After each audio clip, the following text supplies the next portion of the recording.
Greetings, folks. My name is Jimmy Bashar with the ISO Stakeholder Affairs Group. It's my pleasure to welcome you to the California ISO call to discuss the draft final proposal for the System Market Power Mitigation Initiative. At this time, I'd like to introduce my colleagues on the line with me here today. I'm joined today with the others, including Danielle Table, Danny Johnson, Brad Cooper, all from our Market and Infrastructure Policy Group. Danielle and Danny have actually been subbing in as the leads for this initiative as our Perry Servideo is on paternity leave. So Perry, wish you all the best, of course. I'm also joined by Anna McKenna and Bill Weaver from our legal group. And then, of course, George Angelides from our Power Systems and Smart Grid Technology Group.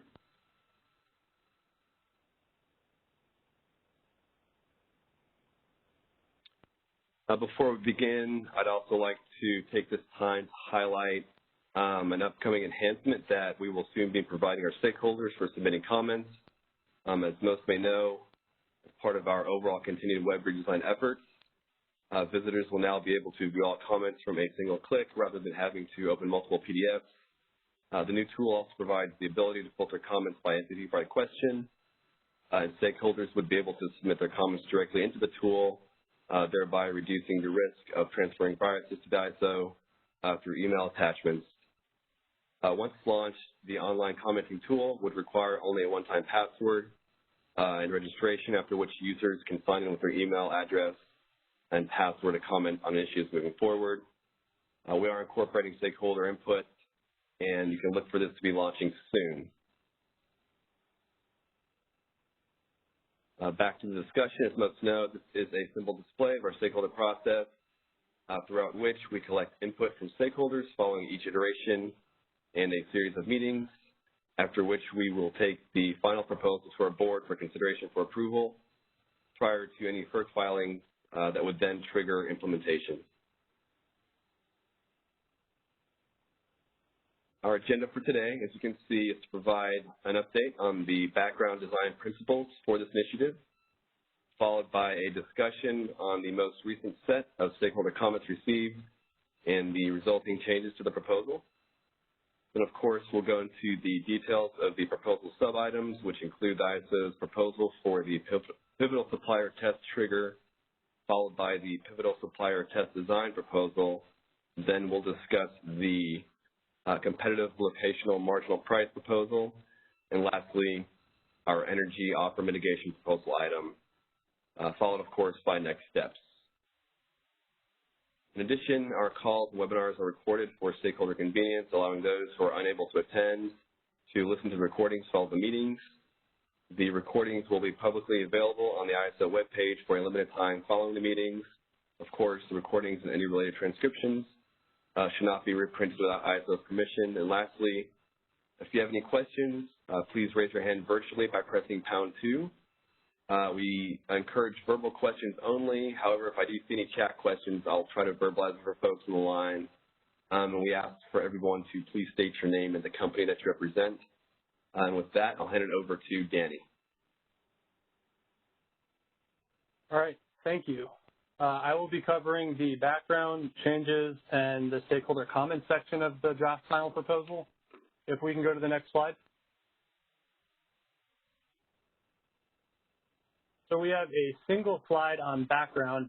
This slide is to reiterate that this initiative addresses the potential for suppliers in the California ISO Balancing Authority area to exercise system-level market power. These concerns arose based on our internal analysis and some analysis performed by our Department of Market Monitoring. The second point is that this initiative is designed to initially address this concern only in our real-time market, assuring that we're able to implement the changes of this process by summer of 2021. Next slide. So this is comments and changes to the proposal section of the presentation. Next slide. So the predominant comment that we received was a concern that system market power mitigation would be triggered too frequently and could reduce prices below the prevailing bilateral prices. to address this concern, we are proposing a number of additional triggers for the application of the 3 pivotal supplier tests. These triggers will have to be met while the California ISO is in the highest price EIM tier. We feel like all of this combines to better reflect the Cal ISO not having access to sufficient external supply. We are proposing to execute this only in HASS. We are planning to make modifications to the competitive LNC calculation to ensure that when applied, it is not mitigating offers below the prevailing bilateral prices. We are planning to make modifications to the supply considered within the 3 pivotal supplier tests. This will only be resources within the Cal ISO Balancing Authority area. And finally, we have made some clarifications on which bids are eligible for mitigation. Yeah, hey, Danny, this is Brad Cooper. I just want to make sure people understand one thing. I was looking at one of these bullets. I realized we're not completely clear. So when we say execute only in HASP, we mean that we would test for system market power, i.e., look at the, see if it's triggered, see if the pivotal supplier test is triggered, and then run the pivotal supplier test only in HASP, based on all the bids. But then the thing I wanted to clarify is then that we would apply the system market power mitigation in the HASP, the 15-minute HASP intervals that failed, and then the corresponding FMN intervals and RTD intervals. So I don't want to get into the weeds yet, but I just want to make sure we're clear. Go ahead, Denny. Yeah, sure. And I think we do address that in a little more granular detail a couple times later in this presentation. So next slide.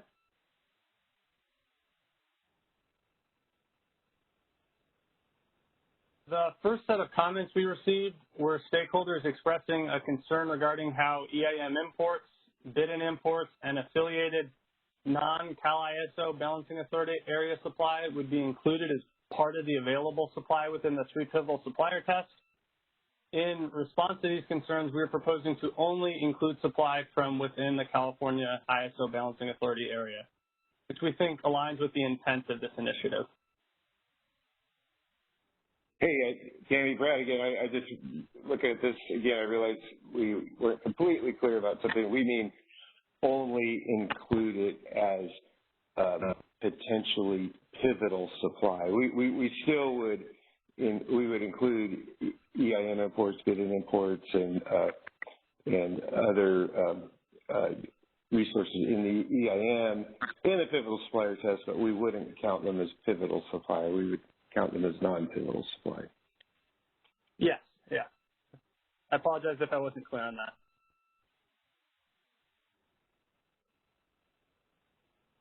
Next slide. A number of stakeholders asked for additional information regarding how often the Cal ISO expects the 3 pivotal supplier test to fail. Unfortunately, at this time, I do not have that information for you. We have added the additional triggers to when the test will be applied, and right now we are exploring how to perform this analysis, and we'll hopefully have something for you shortly. Moving on, stakeholders believe that the Cal ISO should test only in HASP, while others believe that the ISO should test in the 15-minute market in HASP. Like Brad previously stated, we are proposing to test in HASP, but mitigate in HASP, the 15-minute market, and RTD.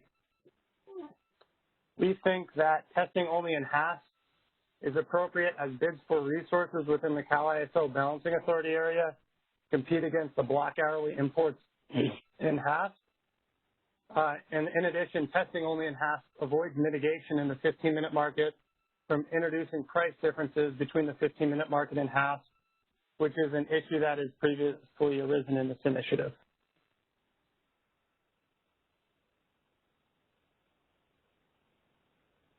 Next slide.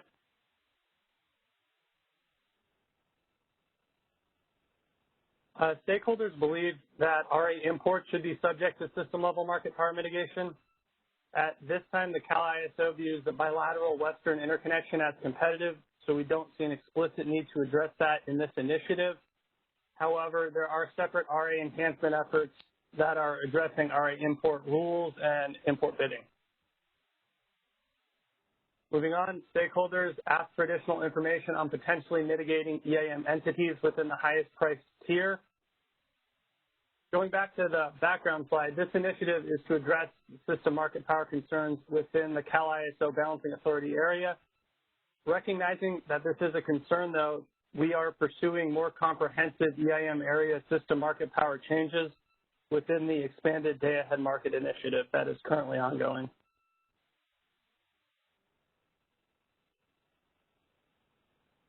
Next slide.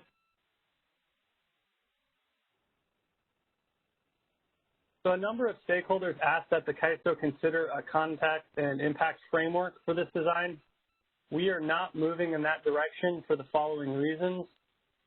First, the current proposal is consistent with the Cal ISO local market power mitigation process, which we believe will allow for timely implementation. We have a goal of summer 2021. Second, the CAISO believes that applying the proposed triggers to the 3 pivotal supplier tests that we currently have will function similar to an impact test, as they're designed to only be met when the Cal ISO prices are above the prevailing Western interconnection prices, and an opportunity for the exercise of system market power does exist.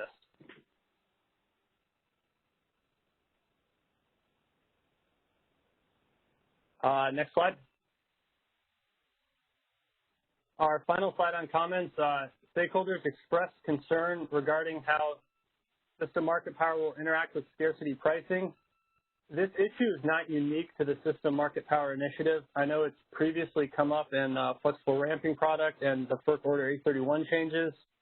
So in recognition of this, the Cal ISO is adding a scarcity pricing initiative to our stakeholder catalog to resolve this issue there. So that is the summary of comments. Yeah, this is Brad again. One clarification. We were talking about that just yesterday, and you know, because we've already agreed to include that in the extended day-ahead market initiative in one of the buckets. I can't remember if it's bucket 2 or bucket 3. So we decided not to add a separate stakeholder initiative for scarcity pricing, but take it on as part of the extended day-ahead market initiative, and I'll be going over that tomorrow in the NPPF presentation and the policy outlook. Okay. I think that's all we have for the stakeholder comments and changes. If we don't have any questions, I'll turn it over to Danielle to go through the details of the policy proposal. Thanks a lot, Danny. I don't believe we have questions, but I'll check back one more time. I'm not sure. Ben producer, if there's anybody on the line. As a reminder, push #2, folks, if you'd like to ask a question. We do have one question. Please go ahead. State your name. Hi, this is Callie Wells with WPTF. Hey, Danny, I just had a quick question on the timing of the analysis you had referenced with this new proposal, just trying to understand, you know, how many hours this new trigger, or I guess multiple triggers, would result in running the RSI calculation. Do you guys have a sense of when those that analysis will be posted? I'm just kind of looking at your guys' schedule on the last slide, and I'm just wondering if we'll have that analysis in enough time to make any potential changes if needed in the final proposal that you guys had scheduled for August. Yeah, I could take it. Yeah, Kelly, we don't have an estimate yet. We're, you know, it's a really difficult analysis to do. You know, that's why when we did our previous analysis, we focused on the day-ahead market, because for various reasons it's easier to estimate the pivotal supplier test results in the day-ahead market, because you don't have to deal with commitment issues and related, you know, intertemporal concerns, stuff that can affect estimating in the real-time market. So we're trying to come up with some reasonable simplifications or rules of thumb that would allow us to get a reasonable estimate in somewhat timely basis. So, we still have our new processes. We work on, after we issue our draft final proposal, we work on business requirements and tariff language, and then come out with a final proposal. Before we always kind of ended with the draft final proposal and went to the board, but come out with a final proposal before the board date. And so our goal is to get that analysis out in time for that, and we're looking at the late September. I think the board meeting is September 30th, October 1st, one of those dates, and then the EM governing body is a couple of weeks before that, and we're also planning to get an MSC opinion. So, I think we're hoping for within the next several weeks, so people have time to look at that, and maybe we could have a call on that to go over the methodology and stuff. Yeah, no, I appreciate that. I guess the ask would just be that when you look at the timing, that the analysis, there's sufficient time for us to kind of look at the analysis and make any adjustments as needed, because I think the last proposal, it was surprising that when you did that analysis, that it would have triggered in these hours you wouldn't have expected it to trigger. That doesn't necessarily align with hours in which market power might be, or uncompetitive conditions might exist. So, yeah, as long as we have enough time to review the results and make any adjustments before going to the board, that would be, I guess, our ask. So, thank you. Yeah, actually, we do have analyses, and so that analysis, because we were proposing a trigger that would have triggered, I think it was 20 or 30% of the time. It was very important to be able to estimate then. It would trigger the pivotal supplier test in whatever it was, 20 or 30% of the intervals. So it was very important to be able to estimate how often it would have failed. We did do a preliminary analysis, and maybe we can get this out sooner rather than later, of how often our new proposed trigger would trigger the pivotal supplier test. And if I'm not mistaken, it was a very low percent of the time, like below 1%, I think, 0.5% or 1%. And so, maybe that makes actually doing the analysis to, once it's triggered, do we actually fail the pivotal supplier test, less important, and that's the harder analysis to do, and it likely could be off because we got to make a lot of assumptions. But we can look in at getting out the information on how often this test would have triggered. But I think it may be actually something anyone could do based on what's on OASIS. I'm not completely sure about that, but it's based on prices and bilateral index prices. It might be something that it's something that's readily calculatable. Okay, no, I think any information you guys are able to provide sooner rather than later would be helpful. And then if you do post that, just kind of a description of, I think, which hours it would have been triggered would also be really useful to pull in. So thank you. Okay. Yeah, Harry, when we were getting the draft final proposal out, was running some quick numbers, and it came out to pretty low percentage of intervals. Okay. No, I appreciate it. Thanks. Yeah, Brad, on that point, I think using just the $100 price threshold alone in combination with being in the highest price DIM was a couple hundred intervals. So it's much, much less than the 28% from the revised straw proposal.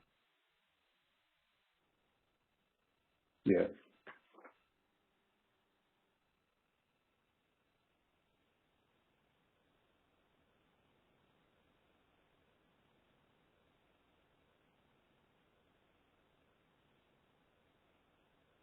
That was thanks, all Callie. I had. I guess Thank we have any yeah. Oh, thanks, Callie. And we do have 2 other questions that came in. Please go ahead, state your name and location.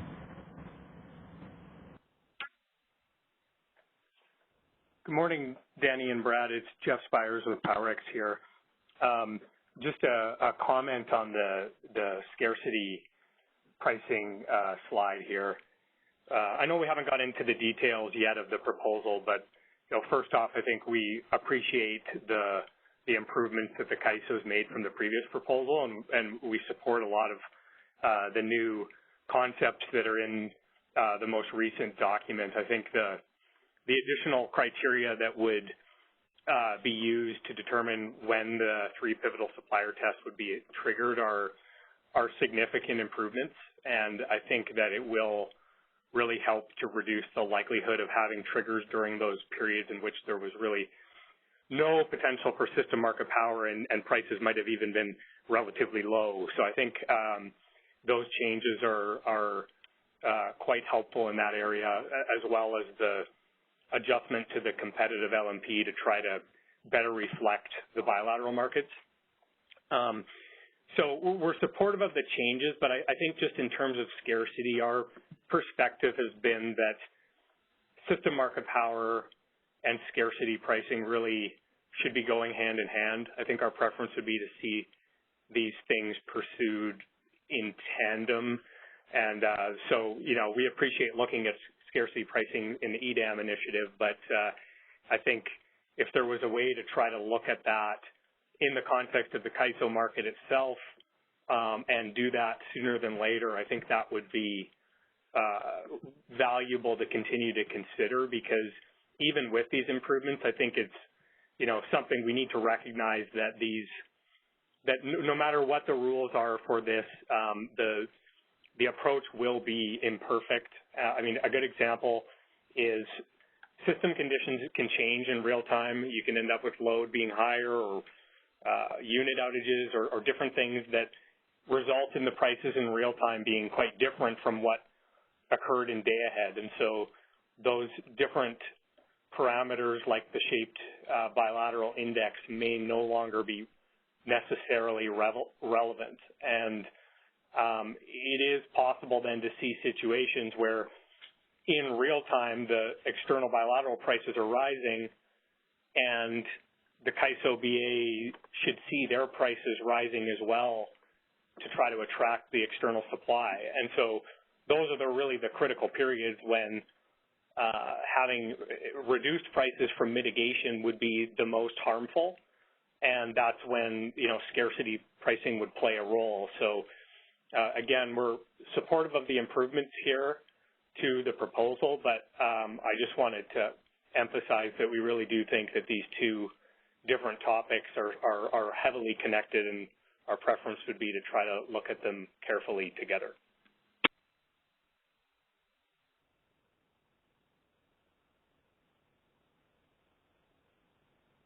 Yeah, thanks. Yeah, this is Brad. We can appreciate your points. We can consider that, but we also got to balance our existing policy development bandwidth and implementation bandwidth, and we also have the goal for the system market power to get it in by next spring, so it's available by 2021. And it seems that it would not be practical to make scarcity pricing changes on that same timeline.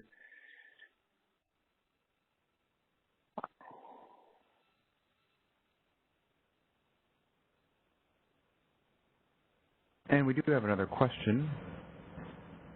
Going to the next caller, please state your name and location. Hi, good morning. This is Wei Zhou from ACE. I just want to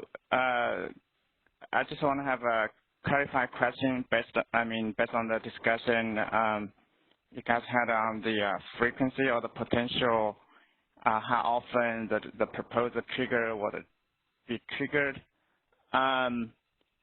So I heard that there will be only a couple hundred intervals for only 2 of the 4 proposed criteria. So I'm wondering, can you do a additional study to say, hey, based on the proposed trigger, what would be the percentage if all 4 criteria would be considered? Because I think the proposal is that you have to meet all 4 criteria to trigger. But so I think with that, I don't know at this moment how exactly, what would be the estimate for the the frequency of the proposed triggers. Yeah, no, wait, this is Brad. I said, and don't hold me to this because I'm getting old and my memory isn't that great. It seems like I thought we came up with a number that was like 0.5% of all intervals would meet the criteria for all the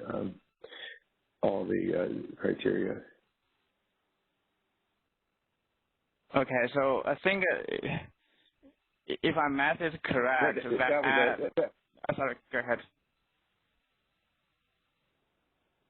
But I don't remember what year we were looking at. That was a quick calculation, so take that as a grain of salt. It's the ballpark, but something like that. And this is only when the proposed trigger will be triggered, and but the calculation of the RSI, whether that's going to fail or not, you guys haven't taken a look, or probably don't have time to take a look. Is that correct?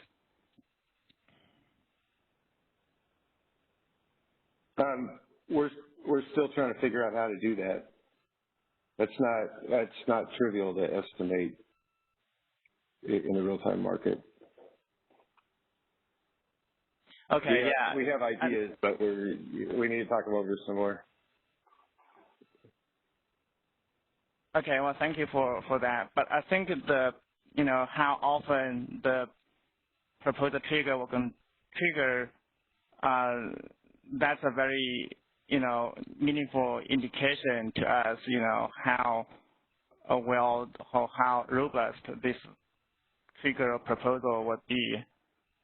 So I think we also request that information, so we can consider. I do have another. Yeah, sorry, I said a minute ago. We'll try and get that out. Yeah. So, but we do have concerns about the inclusion of the 2, or probably, the new additional triggers from the last proposal, and we don't see the connection why you would need those triggers to be included in the proposed triggers, because you still need to calculate the RSI. You still need to do a calculation whether you do have market power or not in that interval. So I don't, we don't see the strong connection on why you need to include additional triggers here. Well, I think our rationale is the MSC has said several times that the pivotal supplier test is not necessarily definitive of whether there's market power, and they have concerns about applying that at a system level, and so they believe that, and so for example, if you ran it every interval, and if it failed, then mitigated, you would probably result in vast over mitigation. And with system market power, when you're mitigating a lot more resources than you are in local market power, the adverse effects of unduly mitigating could be wide-ranging, and we could be doing more harm than good. So based on the MSC's guidance, we're trying to limit running the pivotal supplier test to conditions where we think there really is the exercise of market power. And let's not get into this too deep right now, because we got slides where we go over the rationale, but let me just throw out one thing. Like, for example, if prices, like we put in the paper, we threw out this $100 criteria, which admittedly is, we kind of, I don't want to say we pulled the number out of the air, but it's just a rough approximation of kind of normal prices compared to high prices. When we started the System Market Power Initiative, I don't think people were concerned about system market power when prices were below $100. We were concerned about the real tight days where people are driving prices up, in the hundreds of dollars at least, and probably close up to the bid cap. So, we added that. We added that trigger. So that's kind of our thinking. Is that we think these triggers pretty reasonably determine whether there should be even a concern about system market power. Whether for example, if our prices are in line with bilateral prices outside the ISO, I don't think we're concerned about system market power within the ISO. But I don't want to cut you off, but I think we should. We have slides coming up where we explain some of our rationale. And why don't we talk about it and let Danielle go over it? We can get into the nitty-gritty details.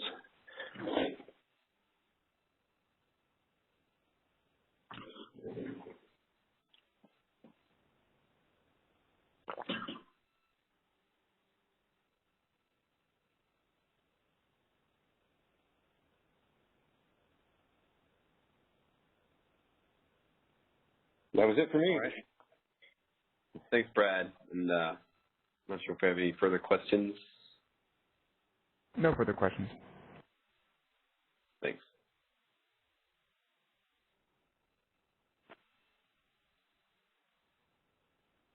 All right. So good morning, everyone. Thanks, Danny, and all the questions. I thought those were helpful. So like Brad said, now it's time to get into the nitty-gritty details. We'll be covering is a lot of slides to get through, but we're going to talk about the proposal based on feedback from stakeholders in the next chunk of slides. So go to the next slide. We'll be talking about the various aspects of the proposal. So we'll get into the elements of the pivotal supplier test that's triggered only when the CAISO is cut off from external supply. This test is going to be applied when the CAISO is in the highest price EIM region. Also, when CAISO prices are greater than $100 per megawatt hour and greater than bilateral trading hub index prices, as well as greater than a CAISO calculated proxy gas peaker cost. We'll also talk about the competitive LMP proposal, which will be calculated in a similar manner to the trigger threshold to ensure prices are not mitigated below competitive bilateral market prices. And then finally, we'll discuss the proposal to only consider supply within the CAISO as potentially pivotal and only mitigate resources within the CAISO. I'll plan to pause after each major section for questions and or comments, so I'll ask that you hold before I move on to the next section. All right, so let's dive into the next chunk, which is focused on the pivotal supplier test trigger. We move to the next slide. So we're proposing to only perform the 3 pivotal supplier tests when all of the following criteria is met. When the CAISO Balancing Authority area's marginal price is greater than $100 per megawatt hour, and is greater than the highest day-ahead bilateral electric trading hub index price plus 10%, and greater than the CAISO's proxy cost calculation of a hypothetical gas-fired peaker based on current gas prices plus 10%, and when the CAISO's marginal energy price is in the highest marginal energy cost in the EIM, will the pivotal supplier test be triggered. So in the next slides, we'll discuss in more detail our rationale for each of the criteria and their purpose. So the first criteria of the mitigation test trigger is when the CAISO BAA's marginal energy cost is greater than $100. This piece of the trigger is intended to limit the system-level pivotal supplier test to when conditions indicate there's the potential for suppliers to exert market power. We think it's reasonable that market power will most likely only exist when prices are greater than $100 and supply conditions are tight. We've chosen the $100 as the threshold price based on existing market conditions, and if conditions change in the future to the point where the $100 threshold price doesn't seem appropriate, we're committed to changing this threshold price and working with stakeholders through that process. So let's move to the next slide. The second criteria of the mitigation test trigger is when the CAISO's marginal energy cost is greater than the highest day-ahead bilateral trading hub index price plus a 10% adder. So this condition indicates the CAISO is likely effectively import constrained relative to the presumably competitive bilateral market outside of the CAISO, because either the CAISO interties are at their scheduling limits, the market has exhausted available import bids, or there's insufficient external transmission to reach the CAISO intertie. So we're proposing to use representative bilateral electric trading hubs in the Northwest and Southwest regions. Right now we're envisioning that to be at the Mid-Columbia and Palo Verde trading hubs.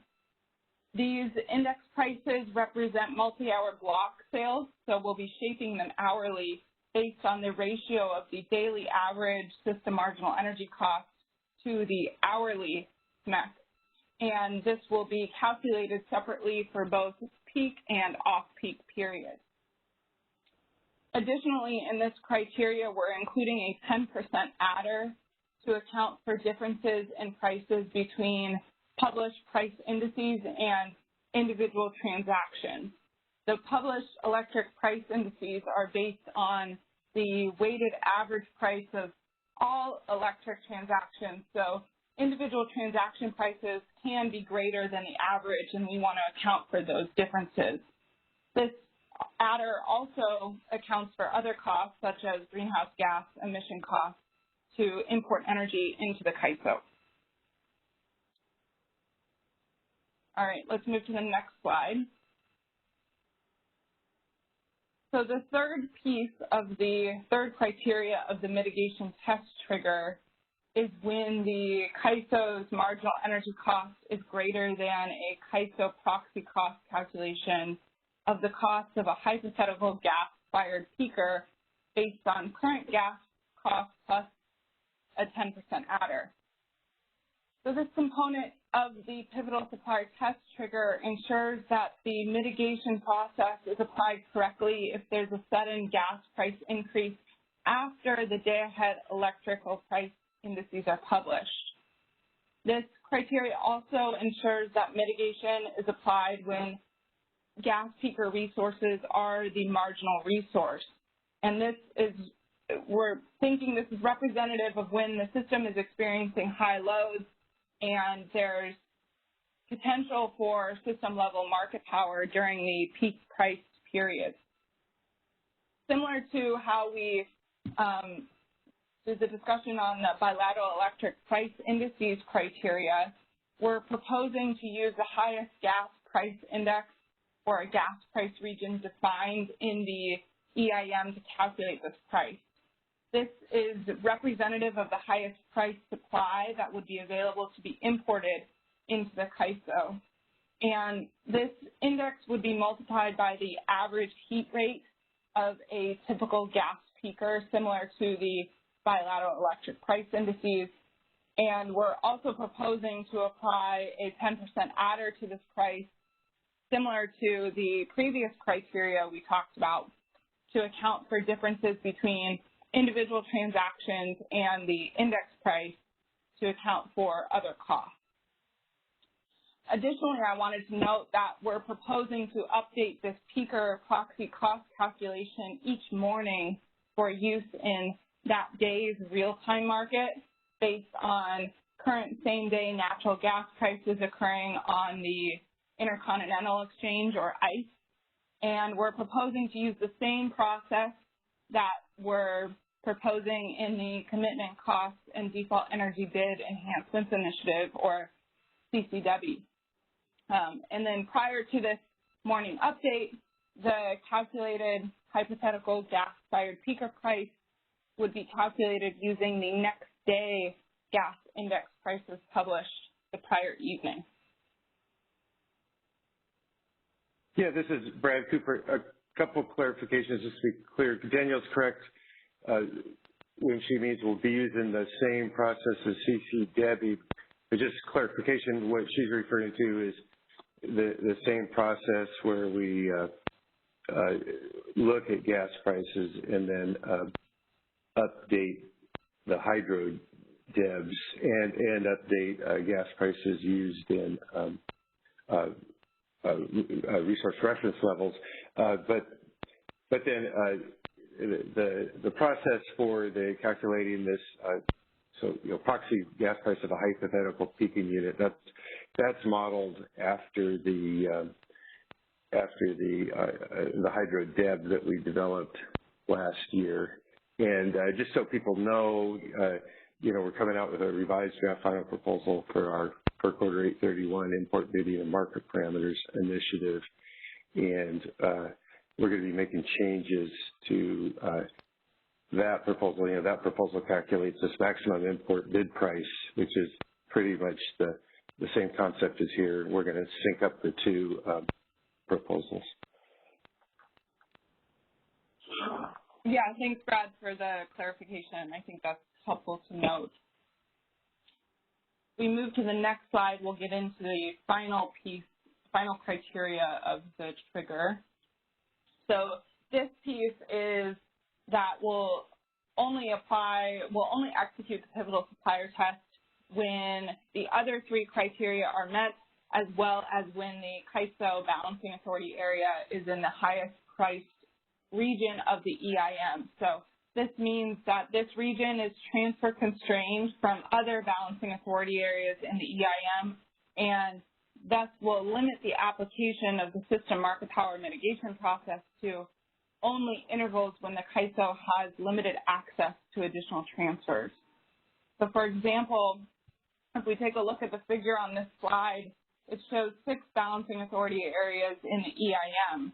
The CAISO is included in the highest priced region with balancing authority area 1 and 2, which is outlined in a dashed red line that shows that this region is import constrained. So demand within this import constrained region can't access the lower cost energy in the neighboring balancing authority areas due to transfer limitations. So when one group of the balancing authority areas has a marginal energy cost higher than other balancing authority areas, that group can no longer transfer more 15-minute energy from one balancing authority area through the EIM to another balancing authority area. So in this situation, with restricted access to external supply, resources in the CAISO balancing authority area may be able to exercise market power, and we want to capture those instances in the trigger for the pivotal supplier test.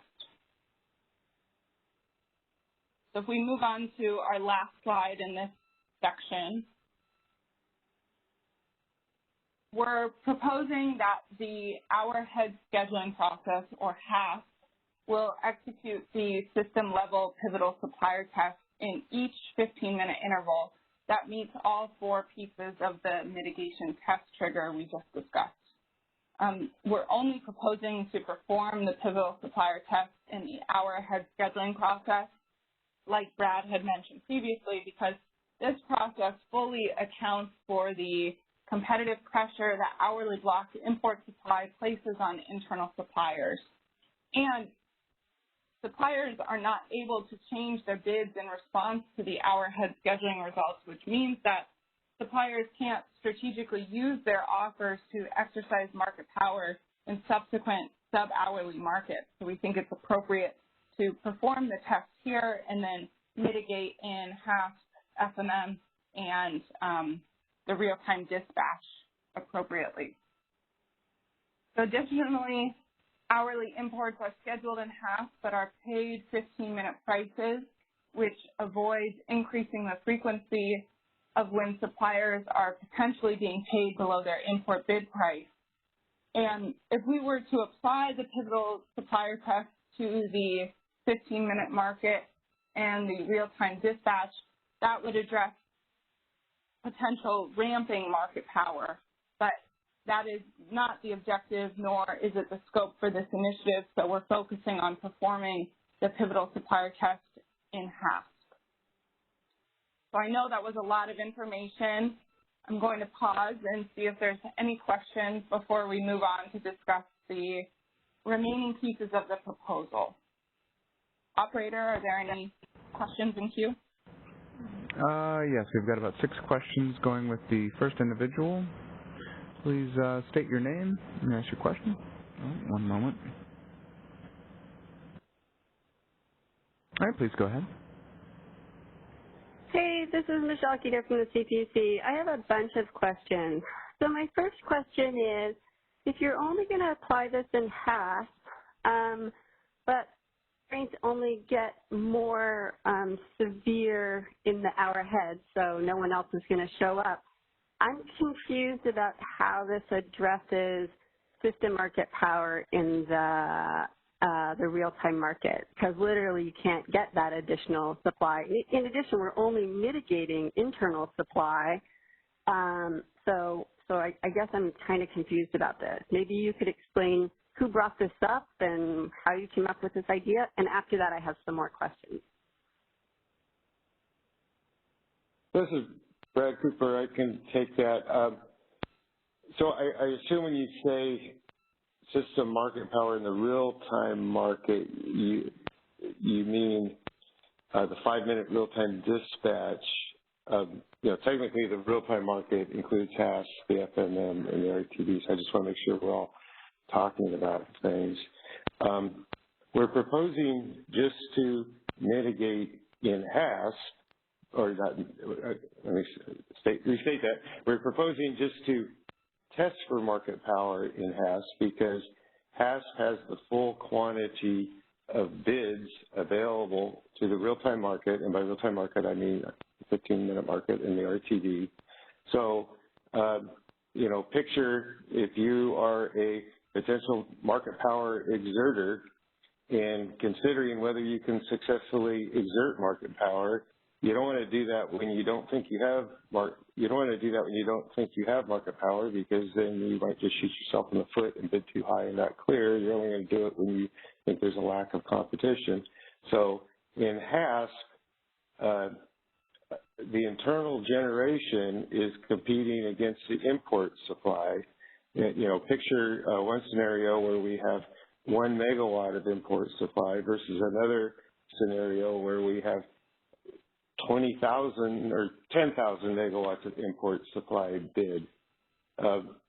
Obviously, the internal generator is much less unlikely to try and exert market power when it has the potential of competing against 10,000 megawatts of import supply versus 1 megawatt of import supply. Now, all of that import supply isn't passed to the FMM and to the RTD, but the supplier doesn't know that when it submits its bid hourly, and it can't change its bids after it knows the HASP results. Testing separately in FMM and RTD would potentially pick up some market power due to ramping concerns, which is separate from just meeting the peak load in that hour, but you know, we had this discussion at the recent MSC meeting where we were proposing to test separately in FMM, and they roundly criticized us for that, as that wasn't that wasn't the point of what we were trying to address. We were trying to address market power meeting peak load, and they said, you know, you have no demonstration that you even have this concern with ramping market power. And again, because of the wide-ranging impacts of system market power mitigation, they thought that would have the potential to do more harm than good. Okay. I mean, I guess I would just note that that if the importers are only bidding into the hour ahead and don't get picked up, then they're not available. So your example of having more bids, you know, 10,000 and going down to 1 megawatt is equally applicable to half going to the 15-minute in the real time. Okay. I have some other questions on page 17. Could we go back to 17? So can you explain to me, I guess I'm having a little trouble. So let's say that there is, you know, it's a really hot day and we do think we're getting exertion of market power. So let's say that the prices in California, so first of all, they're higher than everywhere else. You know, they're like $1,000. Why do you think that that would not be reflected in the bilateral market itself? So I just feel like we're going to get a do loop here.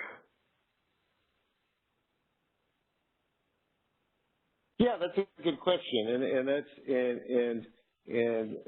that's why we had not proposed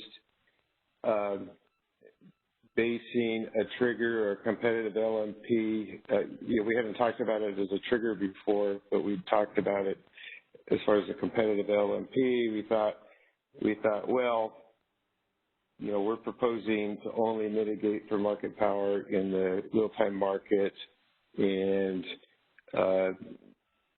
you know, the market power in the day-ahead market can be somewhat disciplined for various reasons. I won't go, you know, we discussed them before, I won't go into them, and then, you know, things will adequately address market power then in the real-time market. And they thought, well, now if though we're only mitigating to this day-ahead market price, yeah, maybe we would be instituting this negative feedback loop where we're not mitigating for market power in the day-ahead market, and so it's exerting market power in the day-ahead market, inflating those prices. Then they come into the real-time market, exert market power, and then we're mitigating down to the bilateral prices that reflect market power. We thought about that some more, and you'll see a lot of the other aspects of our proposal are based on the logic that we have no evidence that the bilateral market in the broader Western interconnection is uncompetitive. The original intent of this proposal was to address inflated prices within the ISO when the ISO is import constrained. And, you know, so our premise is that the bilateral market outside the ISO is competitive, and those are competitive prices. So we realized we shouldn't have that concern about people exerting market power at the liquid bilateral external trading hubs, and that those day-ahead price indices do reflect reasonable prices, and that we weren't being internally, we weren't being consistent with other the rationale behind other aspects of our proposal. So we modified the approach. Okay, so you're basically saying bilateral markets are competitive, but CAISO is potentially uncompetitive, and that they don't reflect each other? Yeah, that's the original premise of what the goal of this initiative was, to address uncompetitive conditions within the CAISO BAA when the CAISO BAA is import constrained. But I also thought there was which would mean when that happens, we would be if there's more economic power outside, no one's going to be able to exert market power within the ISO because we just import more of this competitive power. So what we're focused on is when Cal ISO prices are higher than the bilateral prices. Otherwise, we're now taking on market power mitigation throughout the broader Western interconnection, and we have no evidence that the broader Western connection is uncompetitive. And do you think the bilateral? We do have limits. We have done analyses that seem to indicate there are some hours when the Cal ISO BAA may have been uncompetitive, but we have no evidence that the broader bilateral market is uncompetitive. Okay, so you're basically saying that bilateral market does not reflect the CAISO market. Is that what I'm hearing? Yeah. When the ISO is import constrained, if people are able to exert system market power within the BAA, yes, our prices would diverge from the bilateral prices outside the ISO. That's exactly what we're saying. Okay. And then regarding, and also, can you just tell me which ones of these are these all 4 triggers new? Yes, all 4 of these need to be true in order for this pivotal supplier test to be performed. And these are in response to whose comments? Just trying to understand the lay of the land here. Well, we got a lot of comments. I think Scott Harvey said it well at the last MSC meeting. Excuse me? Is this from the MSC or other parties? And if it's other parties, is it external resources? And if it's external resources, no, that's not where the market power is, right? So hopefully you're responding to internal resources who care about the market power in California. We had comments from a number of parties that said basing the trigger on EIM binding transfers did not necessarily reflect import constraints into the ISO. That came from the MSC. I guess it didn't come from any of the California IOUs. I believe WPTF said that. I know some external parties said that, and I believe some of the resource operators within California said that. And I would differ with you where you say that external parties don't care about prices in the ISO because they're still importing into the ISO and getting paid those prices. Oh, really? Okay. And so, one point I wanted to add is that our EIM transfer constraint criteria, I kind of look at that as not necessarily a trigger indicating we're import constrained. It's a criteria to check that we can't get more EIM transfers in, because if we can get more EIM transfers in, then there's likely not potential for the market power in the Cal ISO BAA. Okay. And then also during the energy crisis, was it your understanding that there was dysfunction only in electricity markets, or did you understand that there was also dysfunction in the gas markets?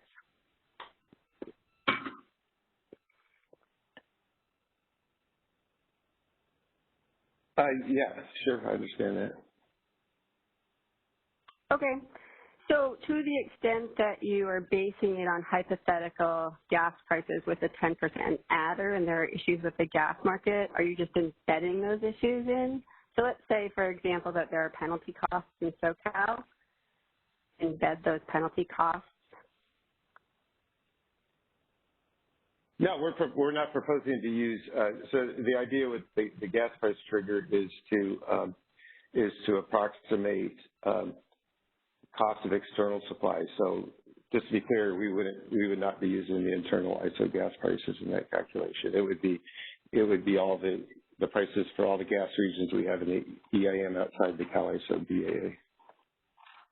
Okay, so it's a CAISO proxy calculation based on a hypothetical gas peaker outside of California. Yeah.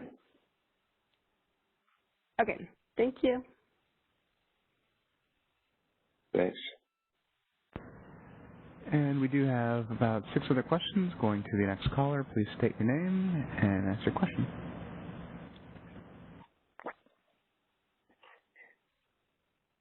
Hi, this is Weizhou from SE. Can you hear me? Yes, loud and clear. Cool. Because I think I had some issues last time when I spoke. I didn't see any response from the CAISO members. I think go to the page 19. I think we also have some questions about, how appropriate it is to use the bilateral trading hub price. So my understanding is the proposal is really focused on the internal resources.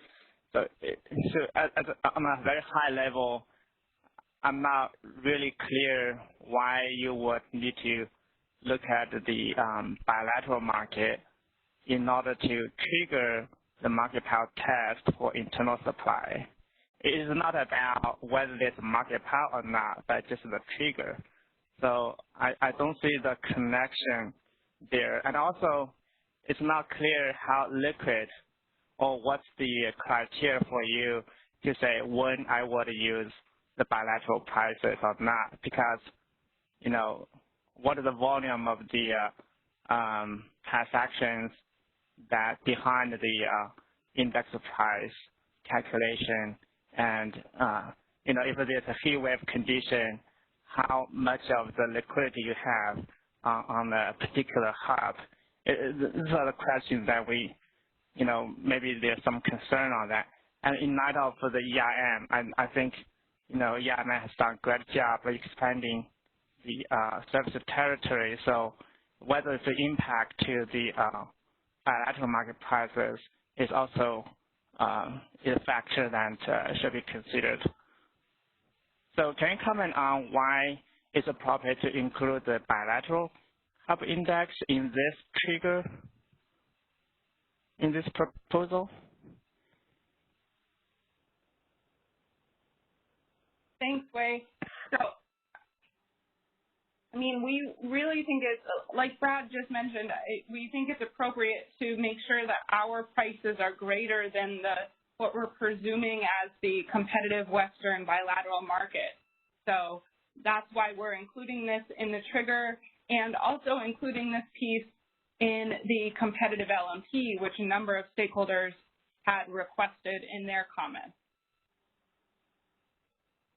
Yeah, I think that. Yeah, this is. Hey, wait, this is Brad. Let me just elaborate a little bit. Throughout this whole initiative, we've been struggling with, how to determine whether the ISO is import constrained or the ISO BAA is import constrained. And, we started off with the 3 major interties, and, there was issues with that. On the one hand, it seemed like there was conditions where even one intertie being constrained could still constrain the ISO enough that someone would be able to inflate prices within the ISO. And then, but on the other hand, it seemed like there was times looking at the bids, there might be conditions where someone would be able to inflate prices within the ISO through system market power, and the 3 interties might not necessarily be constrained. We might not necessarily even have enough bids on them. And then the 3 intertie proposal was kind of clunky anyway, because, obviously we have more than 3 interties, but then, including more than 3 interties, we weren't confident, if you maintain that all the interties be binding, that didn't seem to work because, might not have bids on them because, there's access to some of those other interties might be limited. And then, we were pretty confident of the concept of that, when you have concerns about market power, it's when a constrained region has inflated prices. That's what local market power mitigation does. It pretty accurately reflects inflated, detects lack of available supply to resolve constraints in constrained regions. So, the core concept is you can exert, when someone's exerting market power, it's a constrained region and they're able to jack up the prices in that constrained region. And like when I was explaining to Michelle Keto, we previously were reticent to look at the prices at the bilateral trading hubs, the day-ahead prices, because we thought that there would be there could be some kind of negative feedback where someone could exert market power on those, and then we'd use that in the day-ahead time frame, and then we'd use it in real-time market power mitigation. We'd subvert the whole thing. Thinking about that some more, we realized that logic didn't add up. Like I was saying to Michelle Keto, that the premise is the broader Western interconnection outside of the ISO is competitive, so we don't think that negative feedback could be could occur. And so, the Cal ISO prices being higher than the bilateral prices, it's kind of like an impact test. It's the proof is in the pudding. Whatever the constraint is, whether it might be the interties or, and then I should also say at the same token, then there's the EIM transfers to consider, which when they're binding, that's limiting you, but it doesn't. It's limiting EIM transfers, but it's not necessarily indicating you have limitations on broader imports.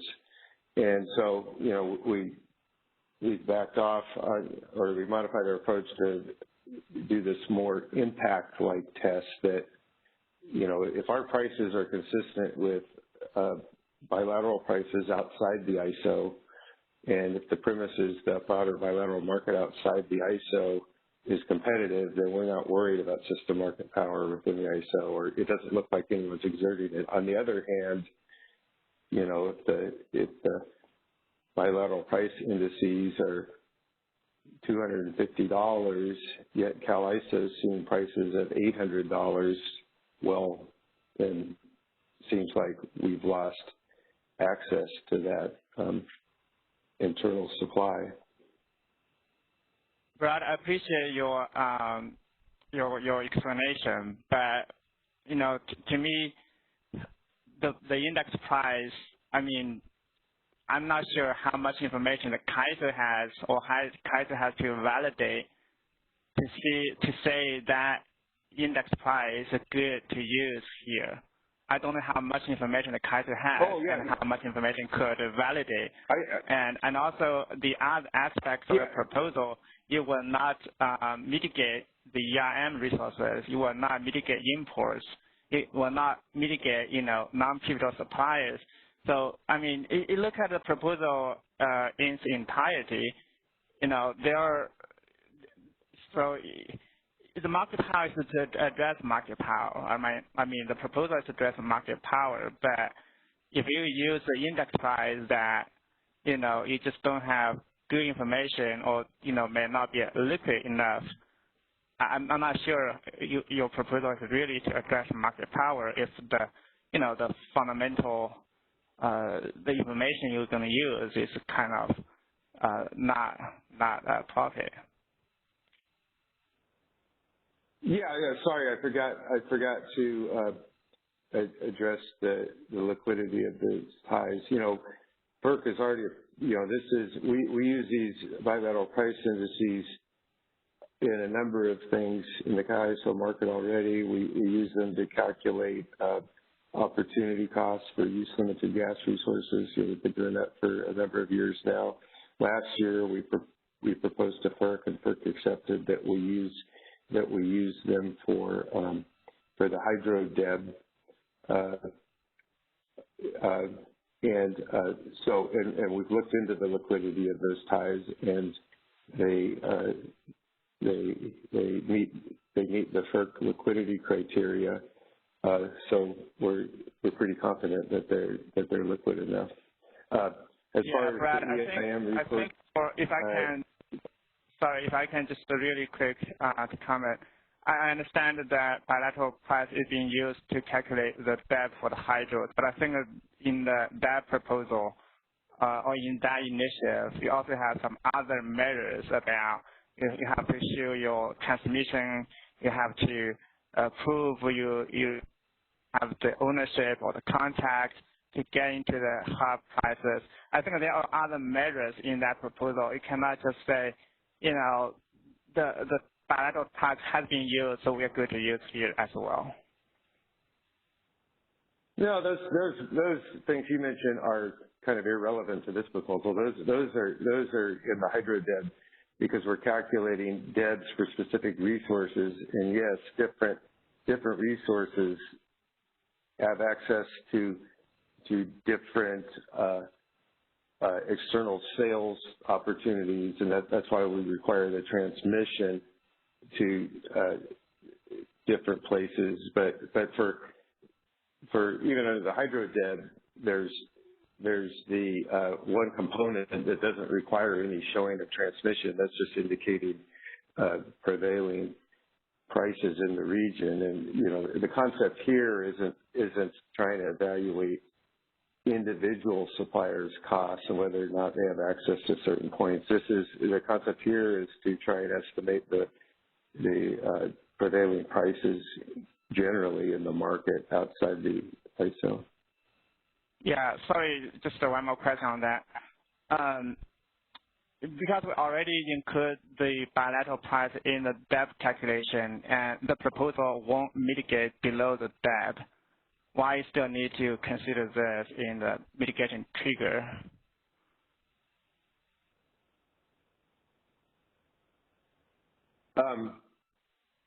Yeah, we only do that for hydro DEBs, which are generally external EIM resources that we're not proposing to mitigate under this proposal. There's no bilateral price in a gas there's no bilateral electrical price in the DEB of a gas resource within the California ISO BAA. Yeah, so that goes back to my earlier comment. I don't see a strong connection because the focus of this initiative to mitigate market power for internal resources or inside the ISO BA. I don't see a strong connection. When you do the mitigation trigger, you actually look at a price that's outside in a hub and to see whether you're going to test the market power or not. So I don't see a strong connection there. So I understand that for the hydros, EIM entities, you could export to outside California, and when you mitigate them, you will need to consider what's the appropriate DEB for that.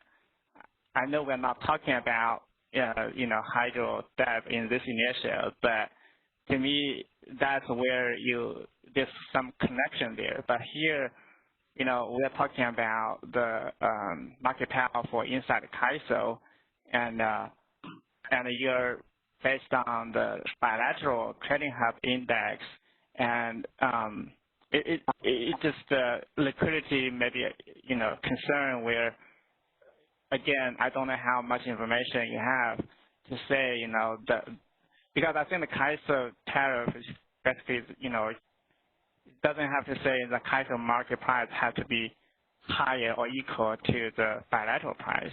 They have to be just and reasonable. So I think I don't see the strong connection here. But thank you for addressing the question. Well, to respond to that, the intent of this initiative, I don't think it was to mitigate market power within the CAISO BAA, which I don't think we're concerned about that when our prices are lower than the competitive market outside the ISO. If we have market power within the CAISO BAA, it seems like people are going to be driving up prices above the competitive price in the broader Western connection.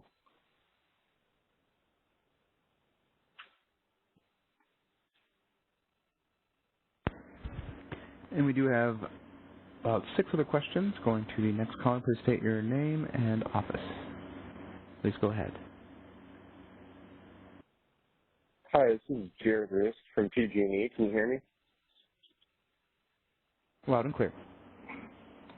Great. So I had a question specifically about the proxy cost of the hypothetical gas peaker. So I understand that this proposal is to use the highest gas price index for gas price region defined in EIM, and that this is representative of the highest price supply available to be imported into the CAISO. However, I think one of the criteria for system market power mitigation is that the CAISO BAA is import constrained in real time. So I'm not sure how it makes sense to use the highest gas price of any gas price region in the EIM when some of those gas prices might reflect the gas price in BAAs that have transfer constraints into the CAISO. So can you help me kind of understand why we would use any gas price in the EIM when those gas prices could be from constrained regions that can't reach the CAISO, and that's kind of why we're looking at system market power mitigation?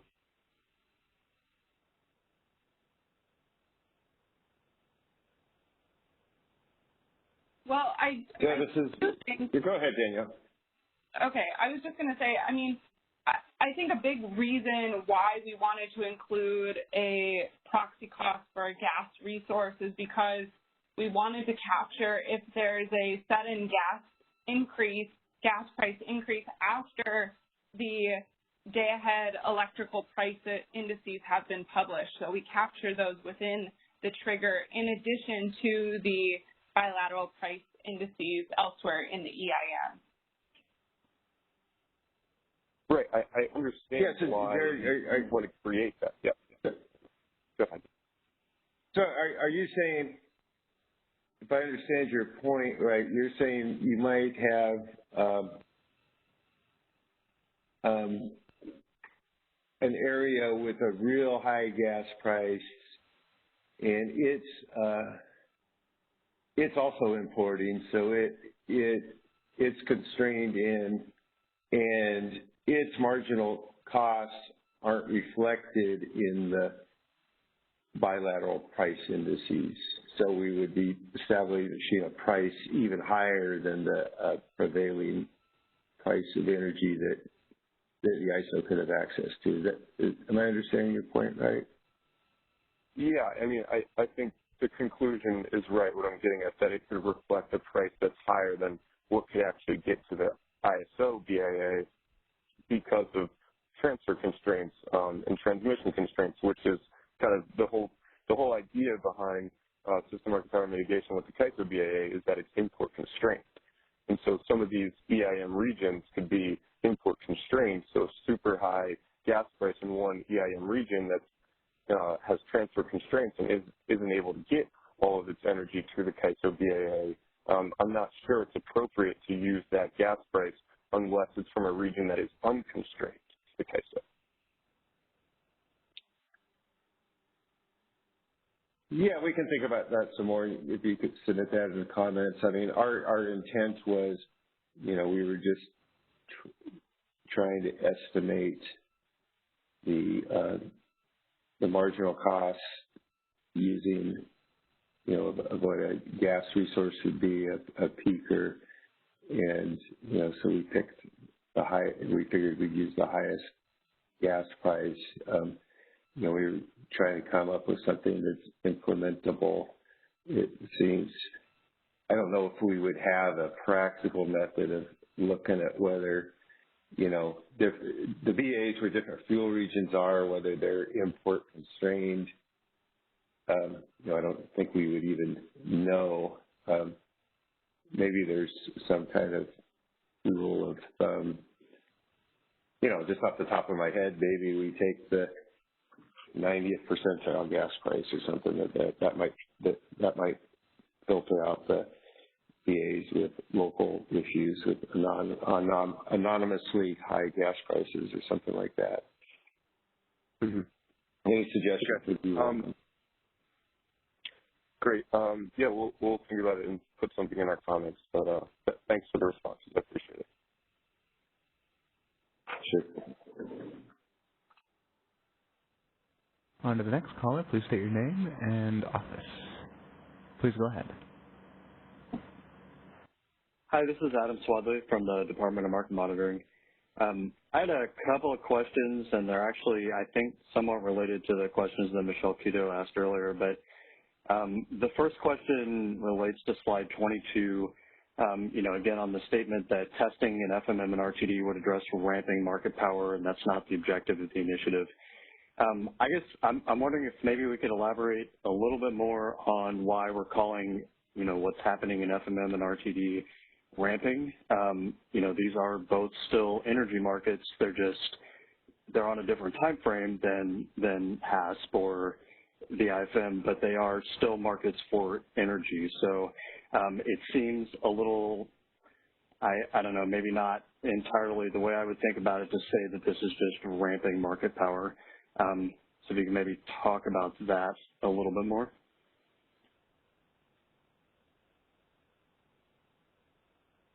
Yeah, this is Brad.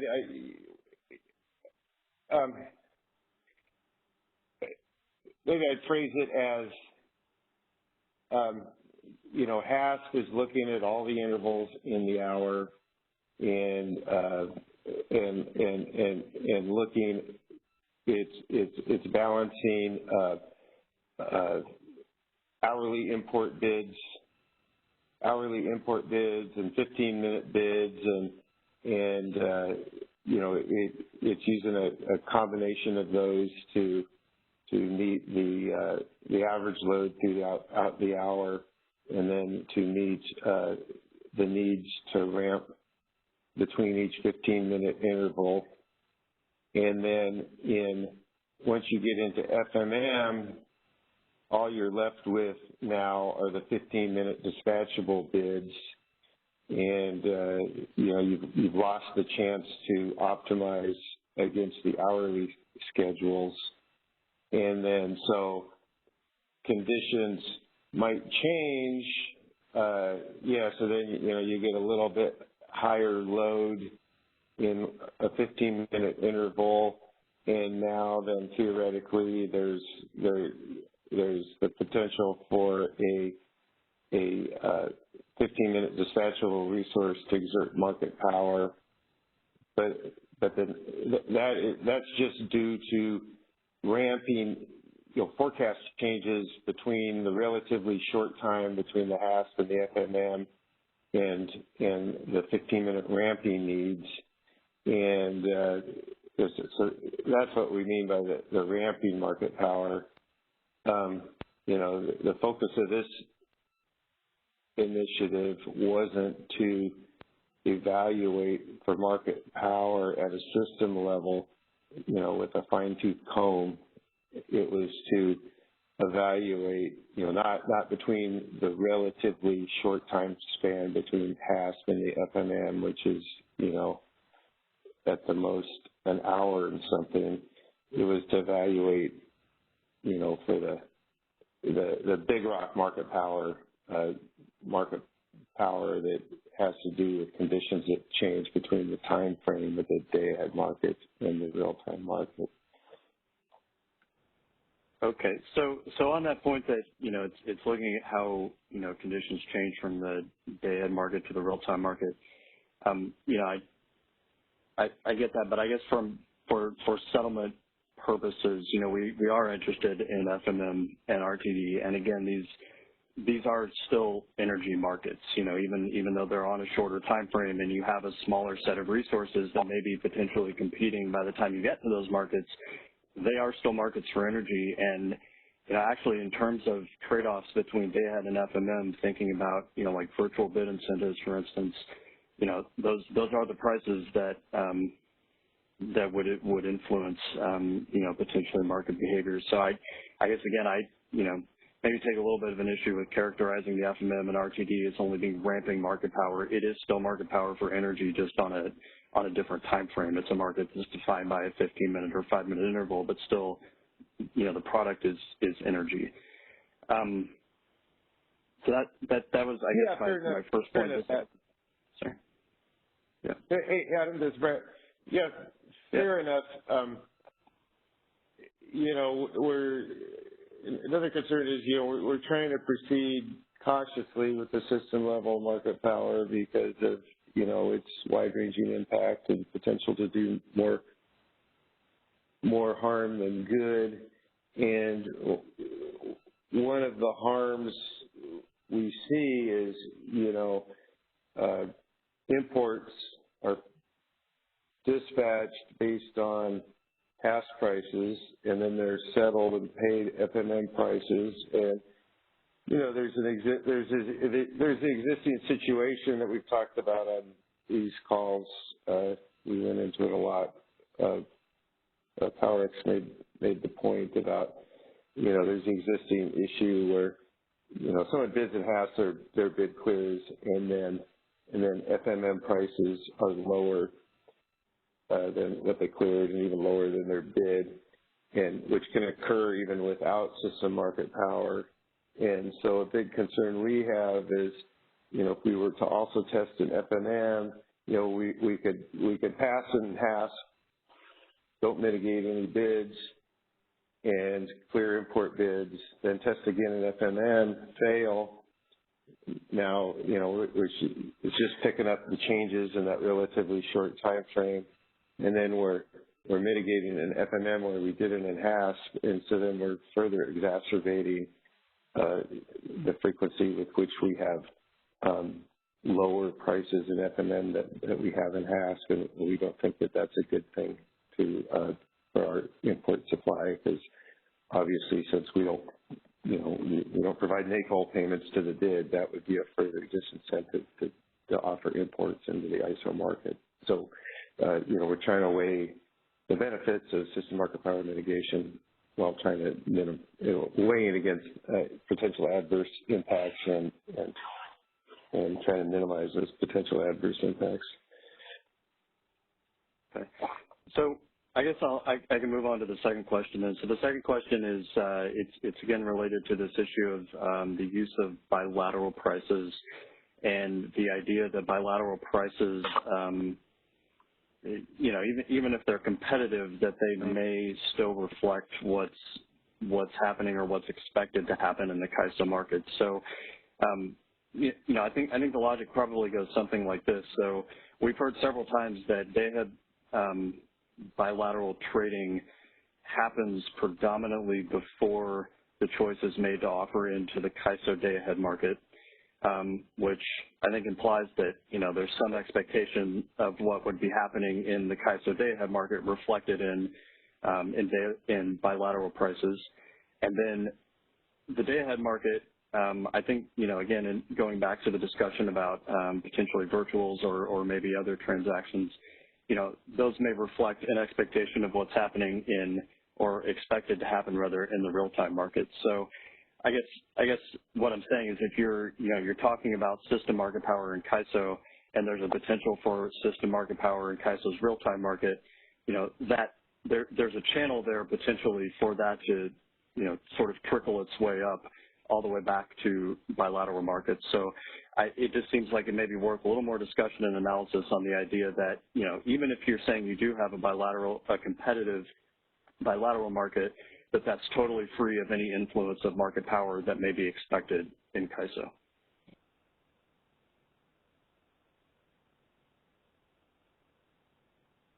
Okay, we can think about that. Well, I'd be interested in that. Like you said, yeah, we want to discuss it. I'd be interested in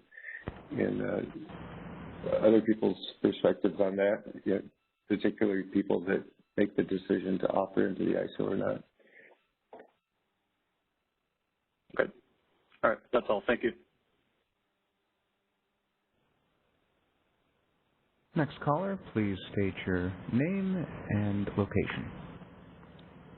Hi, this is Callie Wells with WPTF. Couple clarifying questions, and then I guess a bigger picture question that, Danielle, if you prefer, I defer this question. By all means, just let me know. I didn't see it anywhere else in the presentation, so I'm not sure if this is the appropriate time to bring it up or not. But on my clarifying questions, it's related to going back to the gas price index, not necessarily the bilateral prices.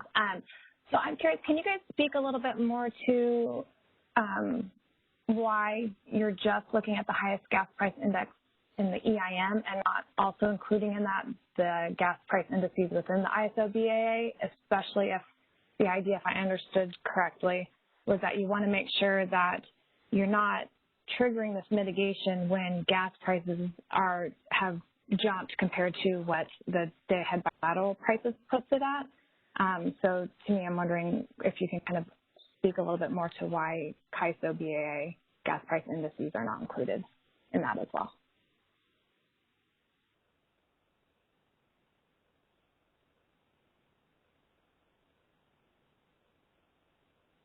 Yeah, this is sorry for the delay. I was That's okay.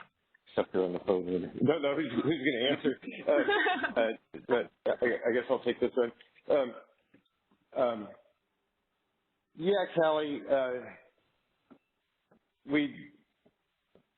so our thinking, and we thought about this question, and I can understand your point. Our perspective was, well, we're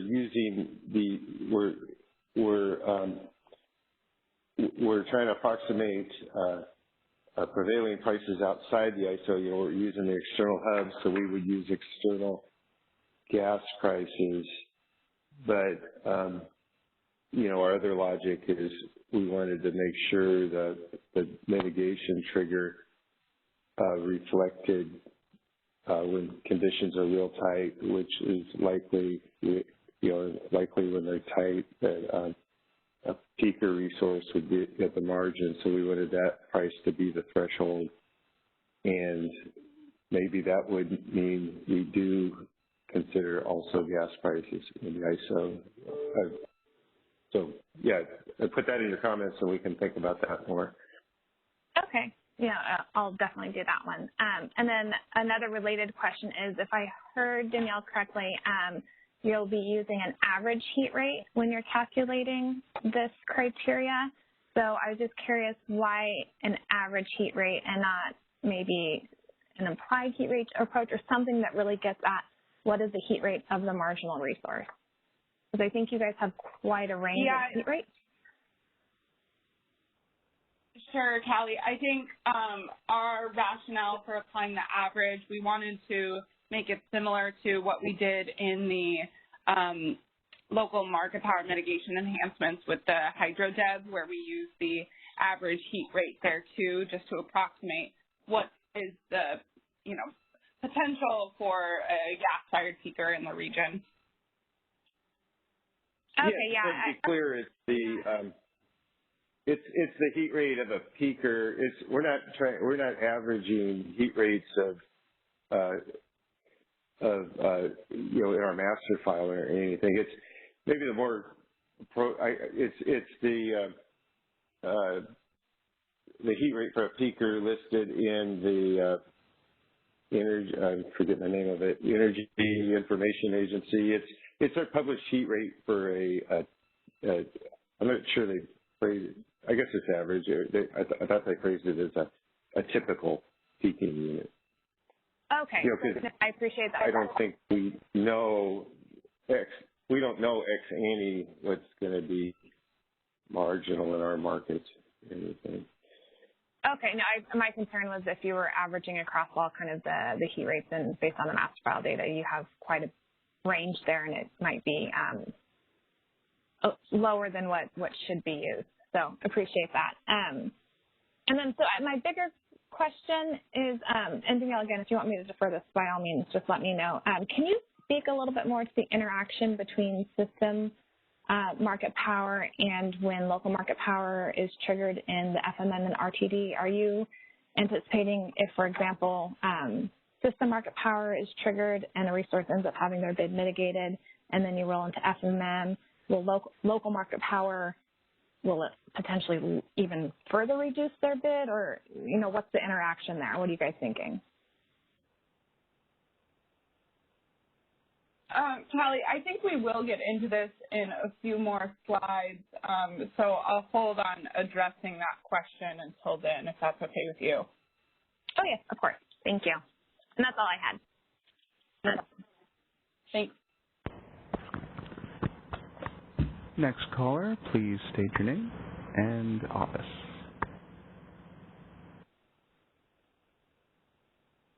Hi, this is Leah Fisher with PGP. I just wanted to confirm with the pricing criteria that's being proposed for triggering the pivotal supplier test, is that tied to CAISO day-ahead market prices? So, for example, in the proposal, when it says CAISO marginal energy prices must be at least $100 per megawatt hour, are you referring to prices in the CAISO day-ahead market there or something else? I just wanted to confirm that. Yes, these are CAISO day-ahead market prices. Great, thank you. Well, let's be clear. They're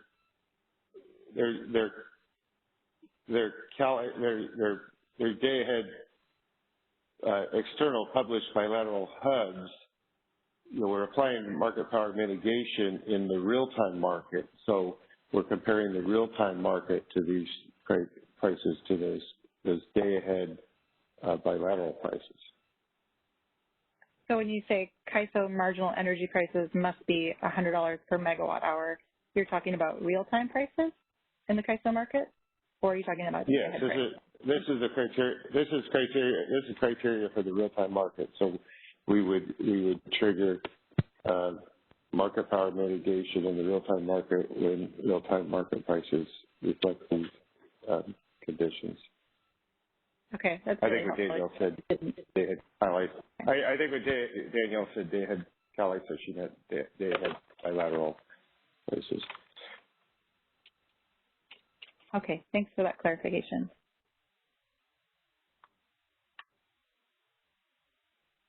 Next caller, please state your name and location.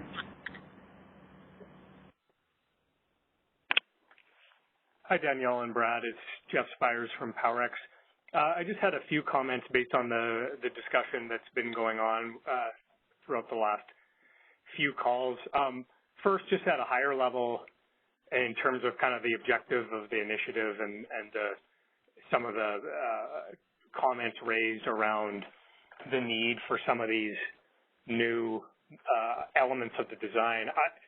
I think from our perspective, the objective of this initiative is to try to address the concerns of market power when that is a legitimate risk. And I think how often that has been the case, or whether that even has been the case to date, is something that's been debated pretty heavily over the last year or so. We continue to believe it hasn't been an issue so far, but we do recognize it is a concern for some, and that particularly it's something that some entities want to look at as we look towards the future. So I understand that, but I think it's pretty clear that the previous proposal that was looking at the EIM transfers was clearly triggering the three pivotal supplier test during periods that had no risk or no connection to system market power. I think that was clear from the data and from some of the analysis that Perry had presented at one of the previous meetings. So I think from our perspective, these new measures are helpful because they are an attempt to more thoughtfully consider the conditions and measure when is there really a legitimate risk of market power, and try to ensure that the mitigation framework is applied carefully and only during those periods when it is appropriate to do so. Specifically on some of the topics here, one, the use of the bilateral prices. I think I agree with most of what you've been saying, Brad, on this call. I think where we started was trying to assess whether or not the CAISO was import constrained, and it's become clear that there was disagreements and that it was difficult to assess when is the CAISO import constrained. There was obviously some previous proposals of looking at Cobb, Knob, and Palo, et cetera. But that was a challenge. And so I think absent the ability to accurately measure whether or not the CAISO is import constrained, then taking another approach along these lines of incorporating the bilateral prices into the trigger and also into the competitive LMP becomes a really important protection to try to ensure that the mitigation isn't applied to the CAISO when the price levels reflect competitive conditions as indicated by those bilateral prices. And if the CAISO prices are consistent with the bilateral prices, then in our view, that's the indicator that the risk of system-level market power is low. And furthermore, you know, I think just in terms of unintended consequences, if the CAISO BA is looking to compete with those other markets to attract imports, then applying mitigation and ending up with a lower price is not the right outcome from our perspective in that scenario. Last point is just on the application of the trigger to the HASP. I think that that one is also an important improvement, and Brad, I agree with what you were saying, that from our perspective, this helps to address the concern that you had supply that was available in the HASP, it wasn't taken through the HASP process, and then now at a later time you determine after you haven't taken that supply that market power exists. And I think that that has a lot of unintended consequences that, as you were describing before. And the other thing I would just note is I think it's important to recognize that even doing that doesn't include all of the potential supply. As we've raised on calls in the past, the external supply is responding to the prices, and just because someone didn't submit an offer into the HASP doesn't mean that the external supply doesn't exist. Those imports won't show up in the first place to the extent that the expectation for the CAISO prices is that they won't be above their costs, including their opportunity costs. And I think, so we should be mindful of that, you know, this is an improvement, but even using the HASP supply could potentially understate the true availability of the competitive environment external to the CAISO BA. So like I say, it is an important improvement, and I think it's something that's needed, but again, it's not perfect, it's not precise, but it is a step towards something that's more accurate than the previous proposal. Thank you. Thanks for the feedback, Jeff. We appreciate it. Are there any other questions in queue? No questions. All right, let's keep moving since we're already running short on time. So the next part of the proposal, we're going to talk about the pivotal supplier test application and energy offer mitigation. Let's move to the next slide. So here we're proposing that the pivotal supplier test will only consider supply offers from resources within the CAISO balancing authority area in calculating potentially pivotal suppliers. And we've talked a lot about this already, but non-pivotal supply we're considering will include import offers submitted for the CAISO intertype scheduling points, and these will be limited by various CAISO market intertype constraints. Additionally, non-pivotal supply includes supply offers from EIM participating resources in other balancing authority areas that are in a constrained region along with the CAISO, and also net EIM transfers into the constrained region in the EIM, which are limited by intertype scheduling limits, are considered non-pivotal. Next slide. So we're proposing that the system-level market power mitigation process mitigate only resource offers from suppliers controlling enough supply to be pivotal for serving demand in a constrained area that includes the CAISO.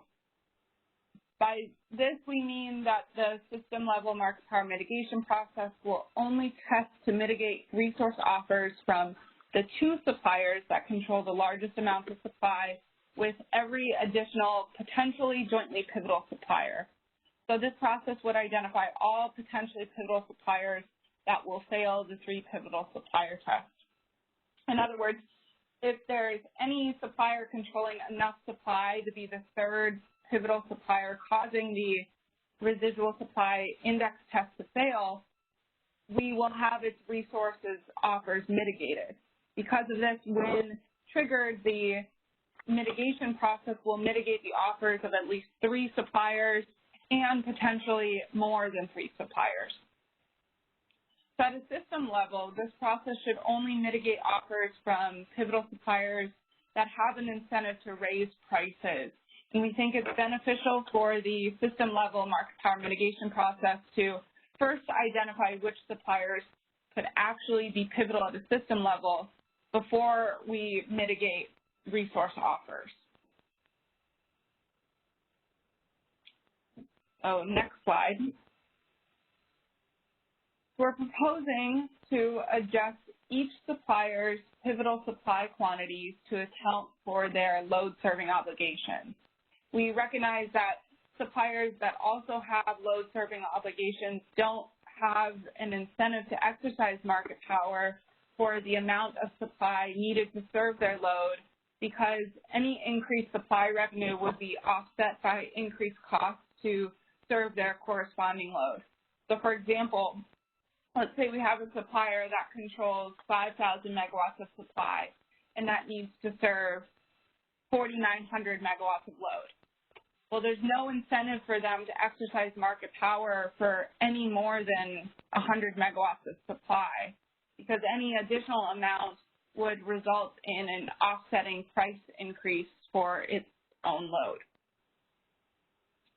So we're proposing that the market power mitigation process calculates an estimated load-serving obligation for each supplier that also has a load-serving entity based on their recent load. This adjustment will be calculated for each hour using the 3-month average of the supplier's load in the corresponding hourly final settlement quality meter data. The mitigation process will then calculate a ratio of this value compared to all other load-serving entity obligations and scale it to the CAISO real-time market demand forecast. This will allow the mitigation process to recognize that individual load-serving entities have different daily load patterns, which we want to take into account in the pivotal supplier test. All right, next slide. So as mentioned previously, we're proposing to mitigate energy offers for jointly pivotal supplier resources within the CAISO Balancing Authority area. When these resources are mitigated, they'll be mitigated to the greater of the resource's default energy bid, or DEB, or the system-level competitive locational marginal price, which we'll get into the specifics of that calculation in the next chunk of this presentation. So we're not proposing to mitigate import offers because external supply sourced from a presumably competitive bilateral market in the Western interconnection must meet other importers for limited import capacity in order to clear into the CAISO market. So the imports should already be competitively offered to the CAISO, and for this reason, we don't think they should be mitigated. Next slide. Additionally, we're proposing to not mitigate participating resources in adjoined EIM balancing authority areas because they're also likely to be non-pivotal supply. It's outside of the scope and objective of this initiative to consider mitigating these resources. In this initiative, we're really focusing on addressing just the CAISO system level market power. Further, we're also proposing to not mitigate RA import offers. Some stakeholders have suggested that we should consider mitigating import bids for RA imports, and we recognize that there might be merits to view these imports as needed to meet CAISO Balancing Authority area load and should be treated like internal supply. We're not proposing to subject these resources to system-level market power mitigation because, like other imports, they're coming from a presumably competitive bilateral market in the Western interconnection, and they need to clear they need to compete to clear on the limited intertie capacity in the CAISO market. So we don't think it's necessary to apply mitigation to these import RA offers as well. And then also, there are other initiatives that not only the CAISO is focusing on, but jointly the CPUC is also focusing on, focused on rule changes for RA import offers. So before we get into the competitive LMP portion of the proposal, I'll pause here to see if there's any other questions.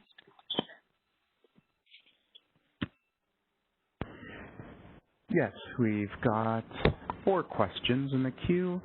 Going to the first caller, please state your name and your location. Hi, this is Kyle Westmore, Department of Market Monitoring. I just have a few questions that I would like to get clarified here. The first is with the technical document that was posted by George. It discusses how for an EIM entity that it would use the demand forecast for a BAA as almost like the load serving obligation equivalent for an EIM area, and using EIM areas as potentially pivotal suppliers. Is that no longer considered?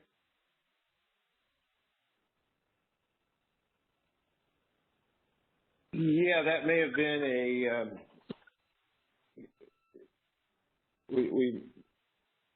I'm not recalling the development of things that I believe that may have been something that we put in there and decided against considering EIM resources as potentially pivotal, and we didn't get back and sync up the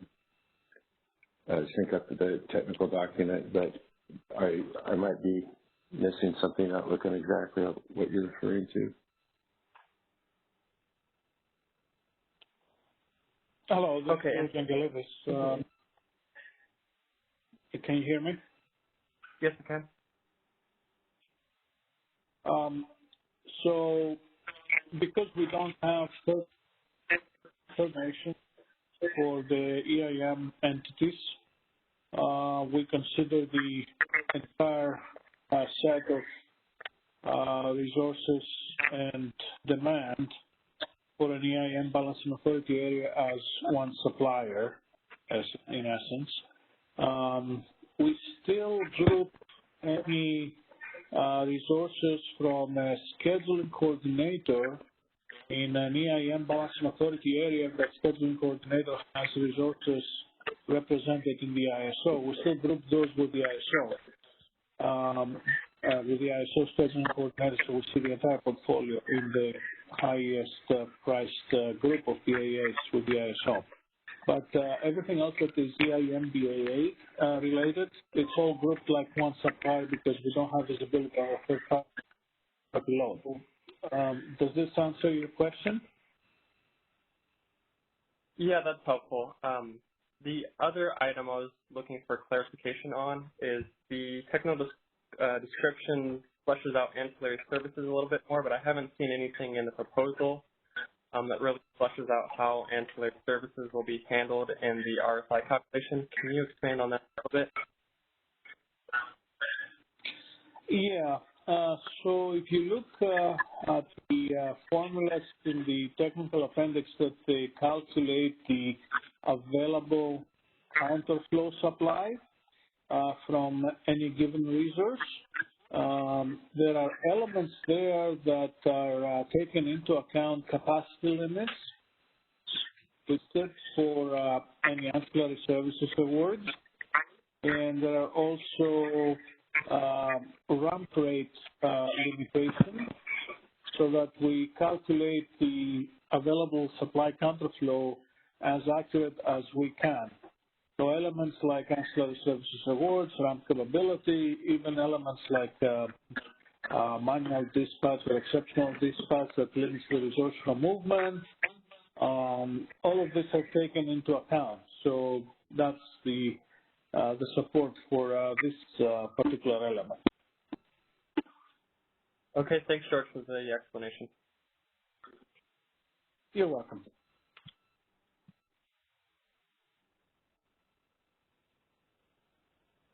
Moving on to the next caller. Please go ahead. Hey, this is Michelle Keto again from the CPC. I'm wondering if you could go back to page 21 for me.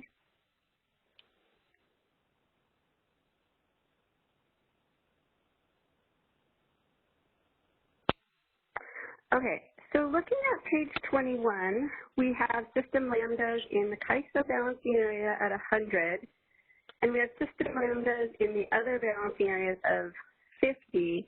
So we already have price separation. So I guess I'm struggling. What does the bilateral market reflect in this instance, and why would we care since we already have price separation?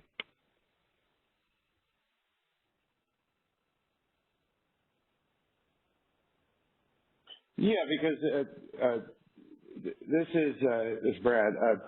This is price separation that is occurring in the 15-minute market that's based just on the EIM available transfer capacity, which doesn't necessarily reflect all the transfer capacity that HASP could schedule.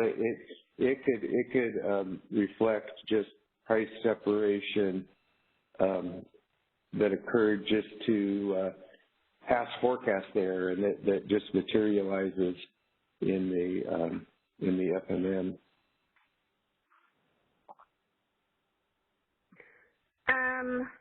Okay, so I'm still struggling to understand. So if we have really high prices, $1,000 in CAISO, I mean, I guess I'm going back to like 2018.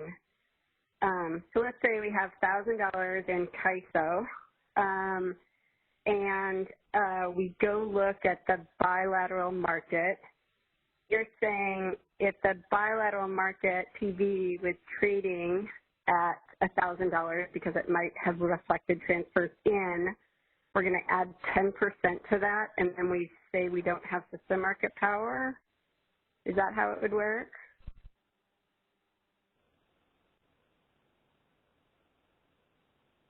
Yep.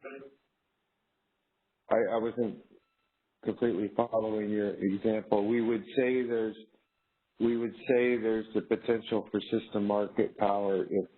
So I think your example was within the ISO we have $1,000 and the bilateral prices were outside the ISO were 800, then that would meet the criteria for triggering market power mitigation. And if that's the case, like you would likely get the same thing in FMM where your EIM FMM prices, the ISO would also be higher than outside. Yeah, I guess I'm trying to understand why you need extra. If you've already separated, why you need the extra two criteria.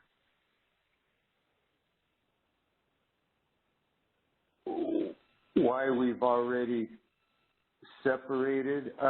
Because when we were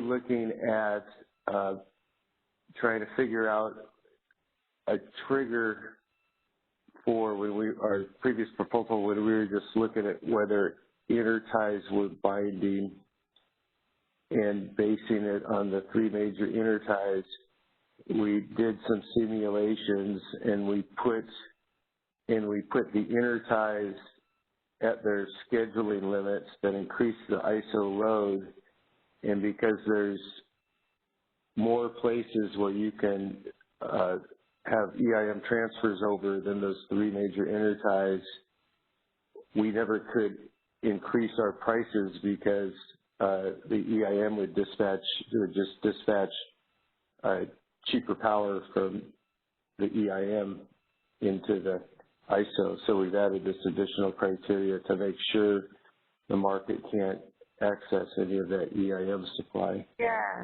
Yeah, I guess I'm struggling. So what we're talking about is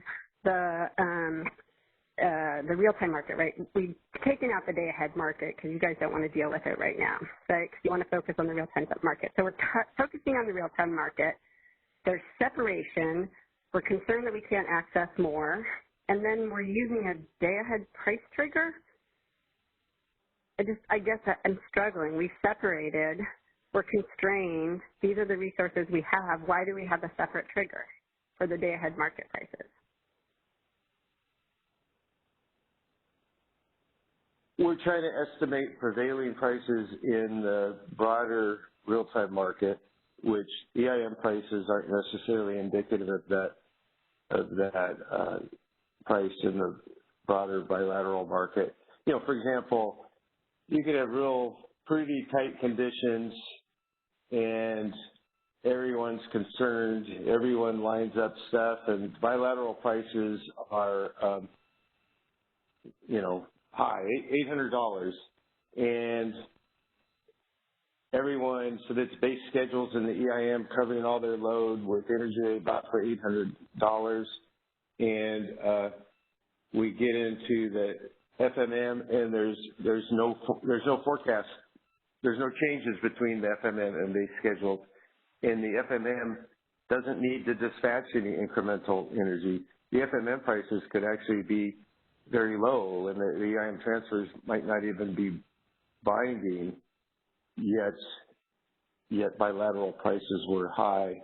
The reason we're doing day-ahead, why we're using day-ahead market prices is we don't have a way of estimate real-time bilateral transactions outside the ISO. We can't readily get that information. So, you know, the best indicator of real-time prices is the day-ahead on a particular day is the day-ahead market results. So we're using day-ahead prices. Kind of mean that so we have lambdas don't mean anything, right? If you're basically saying.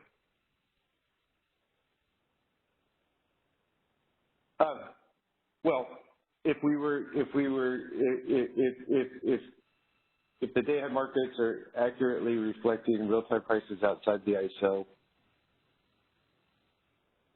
and you know we don't have a system lambda, so to speak, for the broader bilateral market. We just have it for our EIM market. So the EIM market. So this check ensures. So when this is, if we don't have price separation in the EIM, we know we can get more EIM supply. So this check requiring the prices to diverge is a check that we can't get more EIM supply. It doesn't mean we necessarily can't get other additional supply over the other intertie capacity. So we have those other criteria. Okay. Okay, and then I just want to talk a little bit more about this idea of the Western market being competitively, what did you guys call it? That it's the, I think I said that our assumption is the bilateral market and the broader Western interconnection, our premise is that's competitive. Okay. And then I just want to, is it your understanding that that was the case during the energy crisis?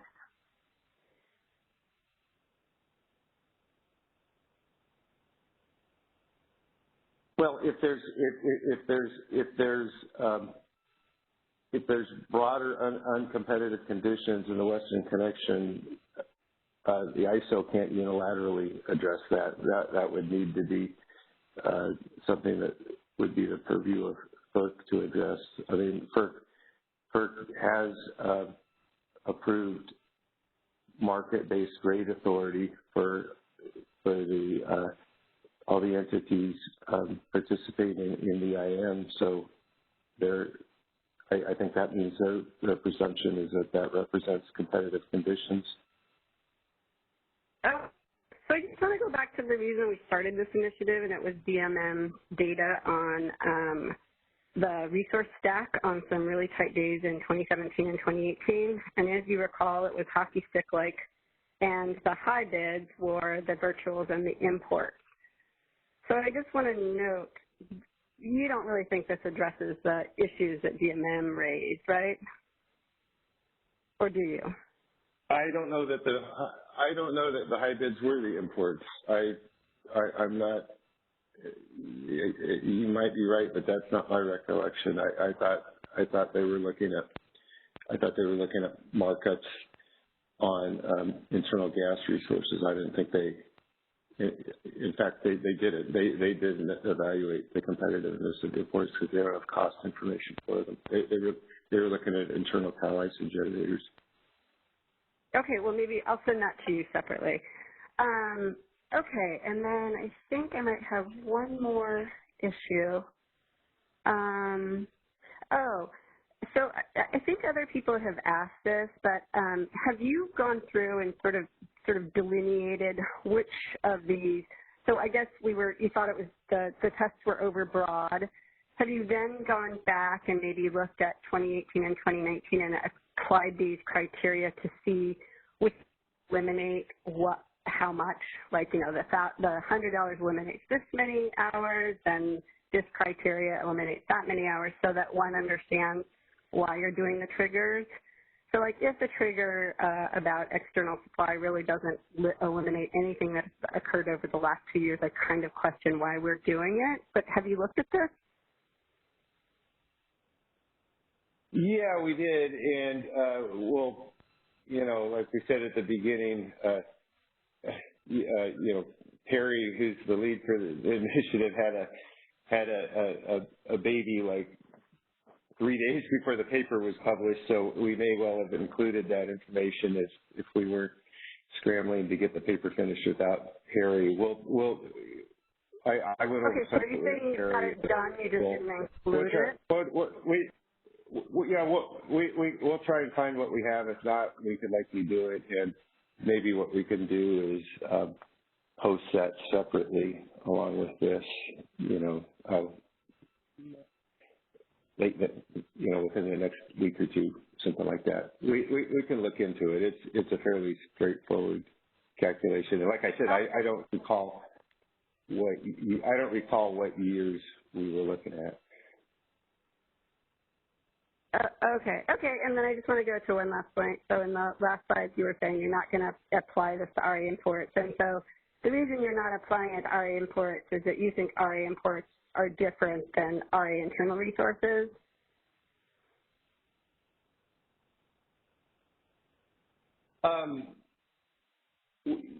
Well, I phrase it, we think imports are different than internal resources.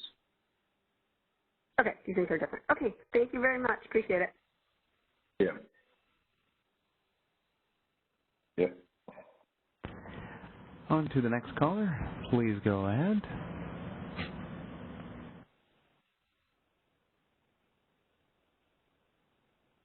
Hi, this is Wei. I have a couple of clarified questions. So I'm not confused on this slide when you said the two largest suppliers with additional pivotal supplier. So do you still use RSI3 as the calculation index, residual supply index, RSI3? Yes, we do. Okay, and also for the imports, when in that calculation, it would include all import offers cleared and uncleared on the entities subject to individual entity limit. Is that correct?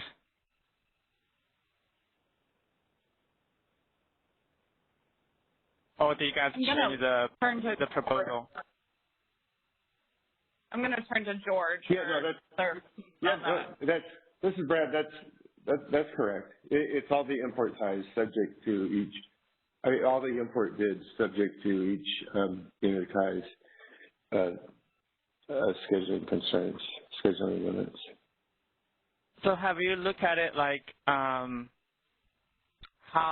much of the volume of the imports that bid really high and won't be expected to clear the market, and how much of that being included in the calculation? This is George Angelis. Yes, wait. So we are limiting the availability of capacity from the interties to the intertie constraint limit, RITC, or ISL for Malin, and also the amount of transfers that may also be on the same time competing with import and export bids. The amount of transfers that clear the NPN pass are also subtracted because that capacity is already taken. So essentially, you may have a lot of capacity bid on the ties, but in our calculations of what can be used to calculate the available supply counterflow, we're limiting that to the relevant ITC.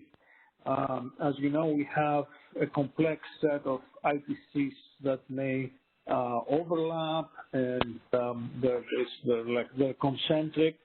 So there is an approximation that we introduced in the calculation to make actually the calculation doable. So we're using the innermost ITC in the cases where we have overlapping ITCs. We're looking at the innermost ITC that constrains everything that comes through it. We take out from that limit any transfers that go through as they clear the market power mitigation pass. And then the left is what is available for bids. So we limit the supply counterflow from intertie bids on the ISO scheduling points to the innermost ITC that constrains them. So George, thanks for the explanation. So I think it would be helpful if you can say, okay, on a typical day, what are the range of the megawatt capacity on the import, just the limits you're going to use for this calculation, because I heard that, the CAISO cannot import more than something around 10,000 megawatts or 11,000 megawatts of imports at any given hour.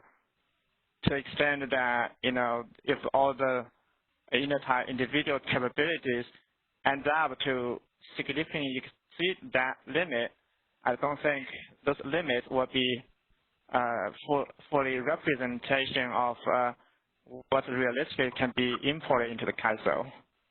And also, there are imports, I think, I'm not sure if when you increase the price cap from $1,000 to $2,000, I know you probably, at least at this moment, you can propose some cost validation, but it seems like it's not included in this proposal on how much actual imports going to be used in this calculation. So all what I'm saying is that there might be imports that you don't either expect them to clear, or it's above what's realistically can be imported to California ISO, but it's still going to include it in this calculation. Am I right? No, I think the way I described it, we only use the maximum that is available to be used. So we're not taking any capacity beyond the ITC limit as being available to serve ISO load. Yeah, George, I understand that, but when you add up all the individual intertie capabilities, if you add up ITCs, that may not, I'm not sure, but I'm asking, that may beyond or exceed the simultaneously import limit. I think that, is how you could import into CAISO. Well, I think we are addressing this by taking into consideration the innermost ITC, if there are multiple overlapping ones or hierarchically set up. So taking the innermost ITC That's the one that constrains everything across its interface. So we're taking that limit. So I can tell you positively that we're not considering any capacity on the interties that cannot be delivered to the ISO because of ITC limitations.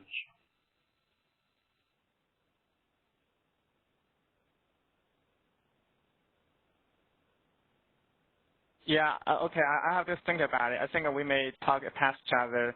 I think on individual intertie, I agree with you. But when you look at the CAISO as a whole, you know, when you simply add up the capacity on each individual intertie, that may exceed the simultaneous import capability that CAISO has. That's the issue I'm trying to explain.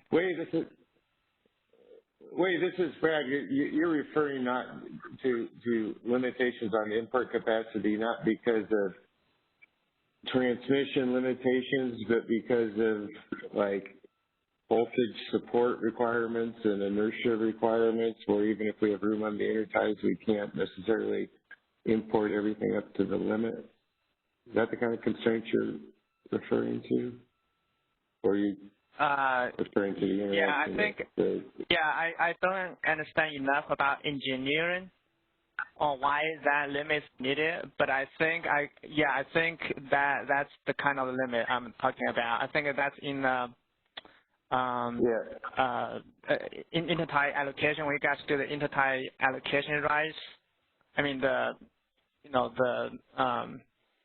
for the RA, or you look at how much system is capable of giving out the capability, you actually look at those limits. They may also show up in other CAISO studies or processes, yeah.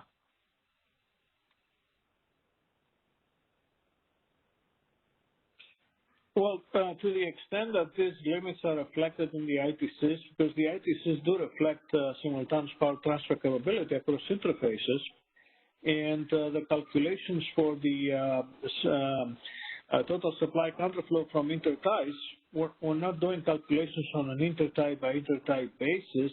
They're grouped by the ITC that is constraining them. So we're really limiting the capacity that can be delivered across the interface of the ITC. So I think your previous concern, the way you articulated that, you know, if you look at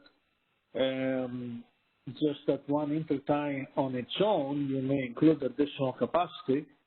That's not how the calculation is outlined. If you look at the technical appendix, we're looking at the sum of the capacity that can be delivered across a constrained interface. So we're not doing calculations on one intertie by intertie basis. They're all, the capacity across interfaces is summed together, and it's constrained by the ITC interface that constrains all of those interties.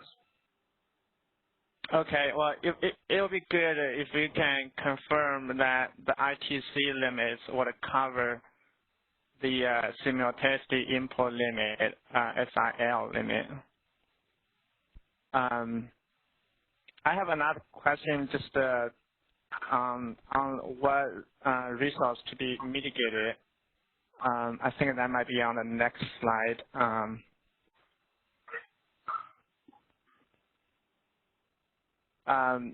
Sorry, page 28.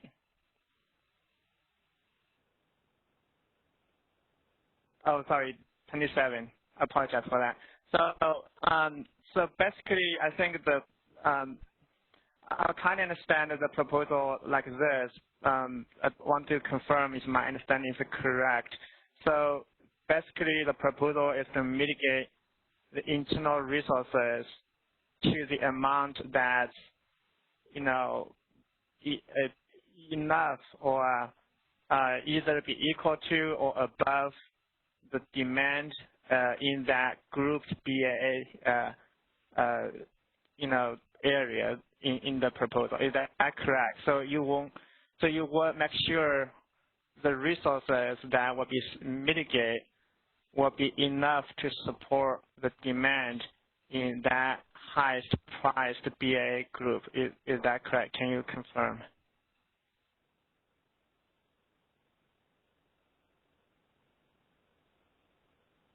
This is Brad. Yeah, that's right.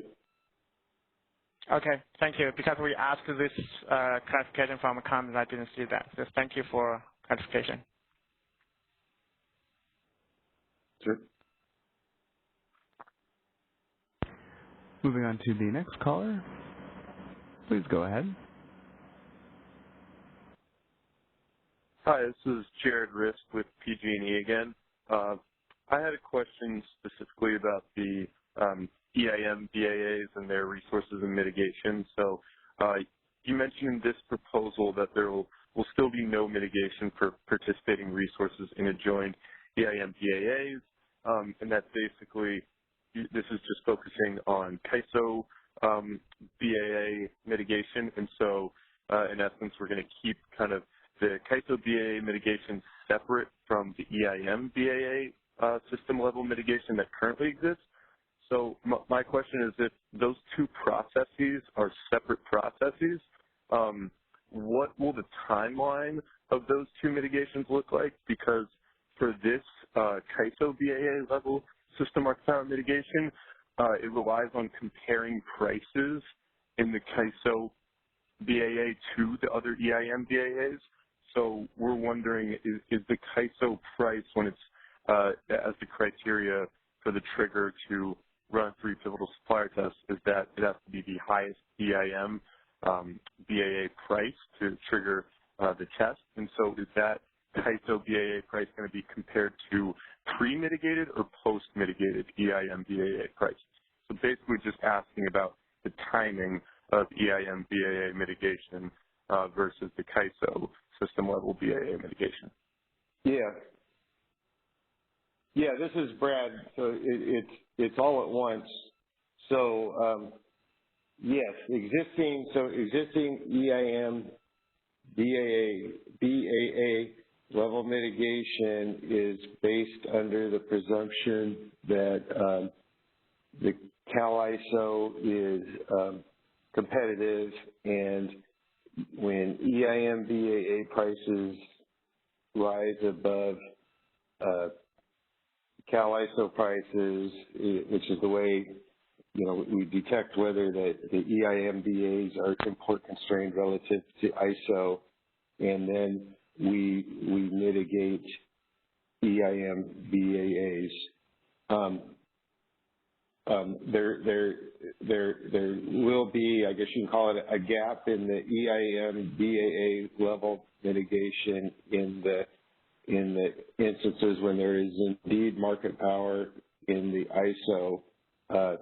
We think that's a pretty small gap because I think we're going to be triggering system market power mitigation relatively infrequently.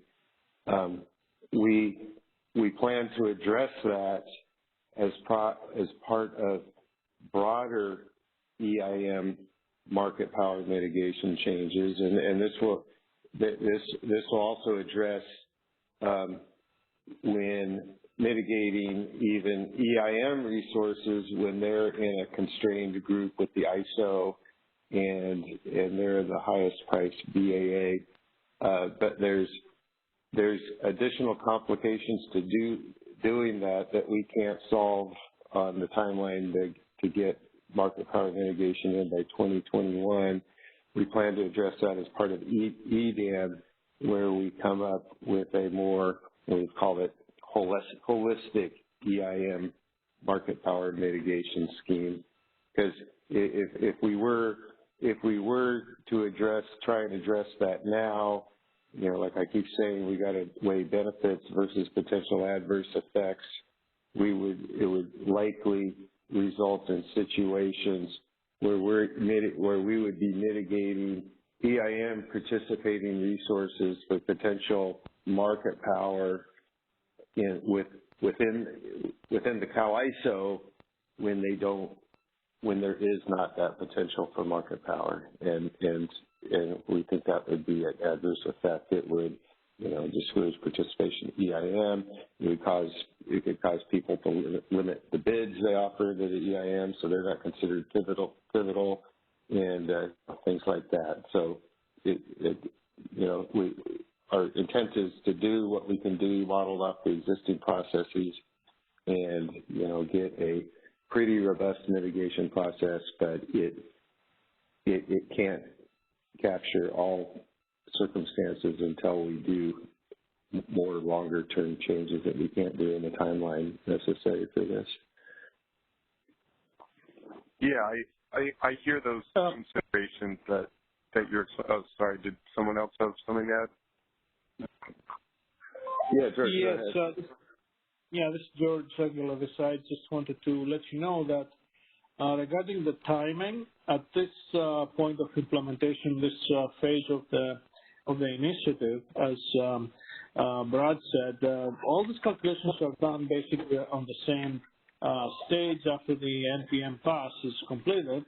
But the specific sequence, because I think this is what you were looking for when you were asking for timing, is really doesn't matter, because the SMPM for the ISO and the mitigation of EIM balancing authority areas, they're mutually exclusive the way it's set up, right? So if the ISO is in the highest priced region and we mitigate the ISO, obviously there's not going to be any mitigation for any EIM BAA, because no EIM BAA will clear with a price higher than the ISO, which is the criteria for mitigating EIM BAAs. And vice versa, if there is an EIM BAA that clears at a higher price than the ISO, which is the criteria we check for EIM BAA mitigation, obviously the ISO is not in the highest price region.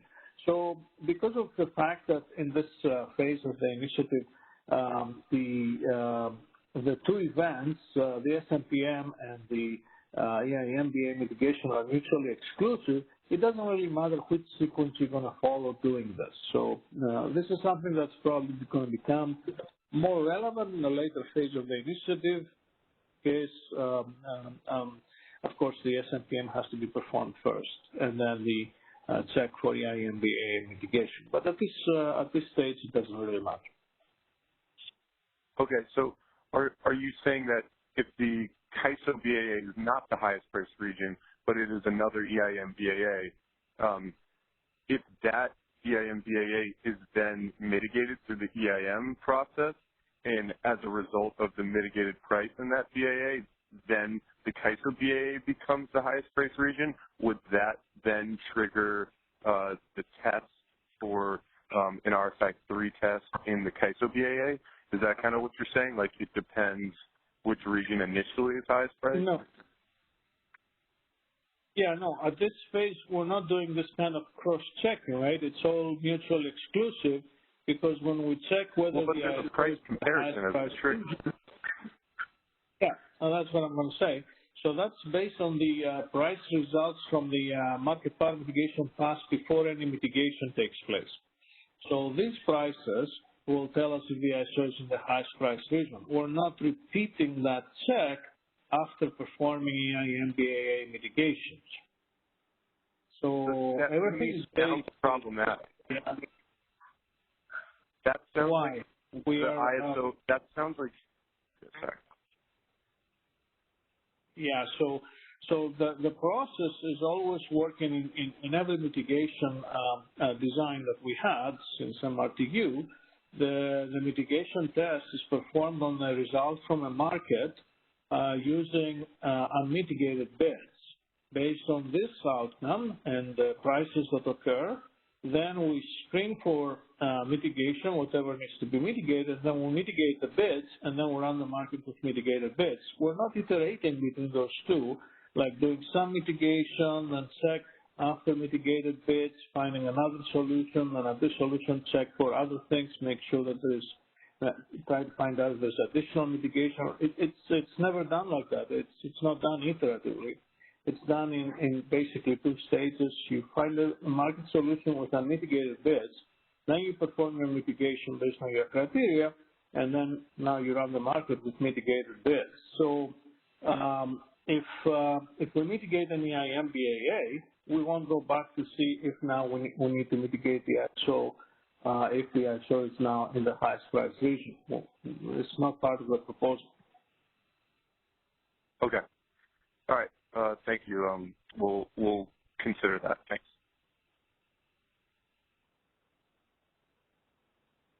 Moving on to the next caller. Please go ahead. Hi, this is JK from PG&E. I have two clarification questions. So on slide 21, we're looking at the CAISOs within a imported constraint region, which is interconnected with BAA1 and BAA2. So in the proposal, we say we only mitigate resources within the CAISO area. What if the marginal units are actually in BAA1 or 2, and this mitigation probably will not take in the price down, the price lower, so we'll continue triggering this condition in the subsequent intervals. What's your comment on that? Yeah, this is Brad. Like I answered the previous question, I think the situation you're describing is conceivably feasible, but we don't currently have a way to accurately determine the net supply, net of load serving obligations of all EIM participating resources. So we don't have a way to mitigate those resources accurately in BAA1 and BAA2 with without more comprehensive changes. Also, there's the consideration that those resources in BAA1 and BAA2, similar to imports, they need to compete for limited transfer capacity if they were going to try and exert market power in the CAISO balancing authority. And also there's the concern that making them subject to this mitigation, system level mitigation that originally was said about, our intent was to address market power within the CAISO BAA, that it would give them a disincentive to offer additional energy into the EIM that would then turn them into a potentially pivotal supplier and subject to mitigation just because they voluntarily offered more energy. Well, I'll just leave it at that. Okay, so yeah, I understand that. I appreciate your explanation. So basically, okay, what we're trying to do here is, in order to avoid some resources being over-mitigated within CAISO because of the trigger is active due to the resources in the other area, we're trying to mitigate them first so they're disincentivized to provide the resources into the other BA area. That's how I understand your statement. But do you think in that way, of course, it will saturate the price further, and then CAISO resources will not be mitigated again, but it will create a condition the supply in the other BA areas will be tighter and potentially contribute to a higher price in BA1 or 2. So I guess probably there should be another way at least to detect this situation and try to avoid mitigate or triggering to activate this trigger somehow. So just a comment. And my second question is. Yeah. Yes, please. Yeah, this is Brett. I just read. I wasn't fully following. I'm not discriminating. I wasn't fully following, but I'm just saying.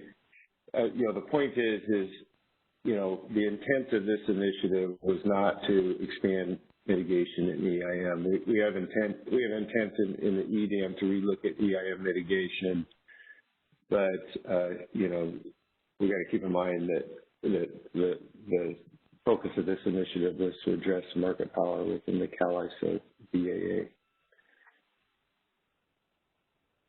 Sure. Yeah, I totally understand. It's just that, you know, we don't want the, if the trigger is always active due to some other areas, we don't want the resources in CAISO to be mitigated repetitively, right? Okay, so my second question is on slide 26. So I just want to clarify, is the definition of the pivotal supply the same as we define as the net suppliers in the LMPs before, or that's different?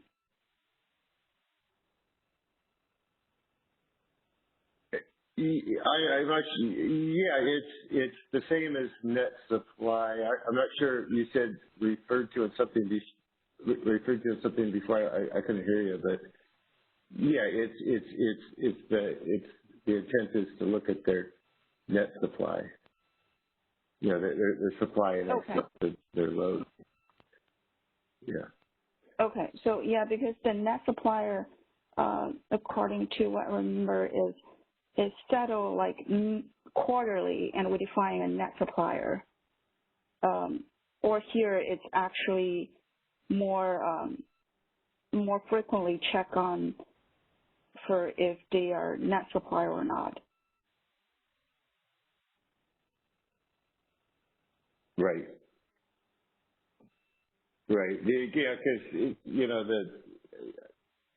the logic is that we need to be more accurate in system market power mitigation because it's so broad ranging. I think we discussed it in the MSC meetings. I think they said, you know, your once a quarter look at who's a net supplier works out okay for system market power mitigation because it's more limited scope, but it could just more accurately account for net supply positions in system market power mitigation. All right. Okay, appreciate it. Sure. We have no other questions at this time. Thanks, operator, and thanks, Brad and Danielle. And just folks, we have a time check, so we ask that you please, if you really need to ask a question, please hold it till the end, or of course, include your written comments. So thanks so much in advance.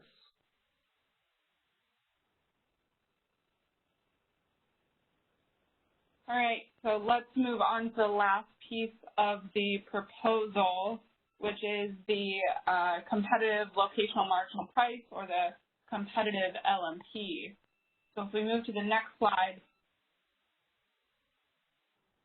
our proposal focuses on mitigating energy offers to the higher of the resources default energy bid or the system level specific competitive LMP. This process is consistent with the existing local market power mitigation process. So our competitive LMP is used for system level market power mitigation, which is intended to be at least as high as the prevailing bilateral electric prices in the broader Western interconnection. And this will help ensure that system level mitigation will not reduce CAISO prices below prevailing prices, which would potentially dissuade imports and could introduce other inefficiencies by administratively suppressing CAISO market prices. So if we move to the last slide of this section, we get into how the competitive LMP is calculated. And based on stakeholder feedback, we've incorporated looking at the bilateral electric trading hubs into the calculation. So we'll be looking at the max of $100 per megawatt hour, the highest day-ahead trading hub index plus 10% shaped hourly, the proxy cost calculation that we spoke of earlier with respect to a hypothetical gas-fired peaker, plus 10%, and then the next highest marginal energy cost in the same market interval of a balancing authority area in the EIM. And it's important to keep in mind here that the CAISO has the highest marginal energy cost when mitigation is triggered. So, and then the reasoning for including all of these components in the competitive LMP calculation is the same reasoning for why we included them as criteria for triggering the pivotal supplier test that we spoke of earlier in this presentation. I also want to mention that it's important to note that the market will continue to use the CAISO's system marginal energy price as the competitive LMP when other balancing authority areas fail their existing balancing authority area system level market power mitigation test, which George and Brad touched on previously as well. So that's it for the proposal section. All we have left to cover is the EIM governing body classification and next steps. So I think we can pull a few questions here now, but let's be mindful on the time too. Operator, do we have anybody in queue? No questions. Okay, great. Jimmy, it's all yours. Okay, great. Thanks so much, Danielle. Thanks so much again, folks, for participation, given the current events and your engagement throughout. Thanks again, Brad and Danny, for the presentation, and George as well. So moving on to the EIM governing body classification. As most know, this proposal does fall within the EIM governing body's advisory role. The proposed changes will not change any market rules that are EIM specific, is ultimately what that means. So of course, we encourage any written comments on this as well. And if you have any concerns, we'd appreciate that. And with that, we are asking for comments on today's discussion and the draft final proposal. Again, we appreciate all of your verbal comments throughout. Please be sure to capture those written comments as well, so that we can carry that feedback to the board and for the next iteration that we plan to publish here soon. We do have a comments template that we've circulated and have just posted prior to the meeting that we encourage you to submit and fill out for your written comments. So thanks in advance for that as well. And as mentioned, the recording for this session typically available within the next 2 to 3 business days. So please look out for that as well. And you can see the address to submit your comments to. It's there at the top, the initiative comments at CAISO.com. And everything is located on the initiative page that you see linked right there, folks. So once more, thanks again. And with that, have a great rest of your day.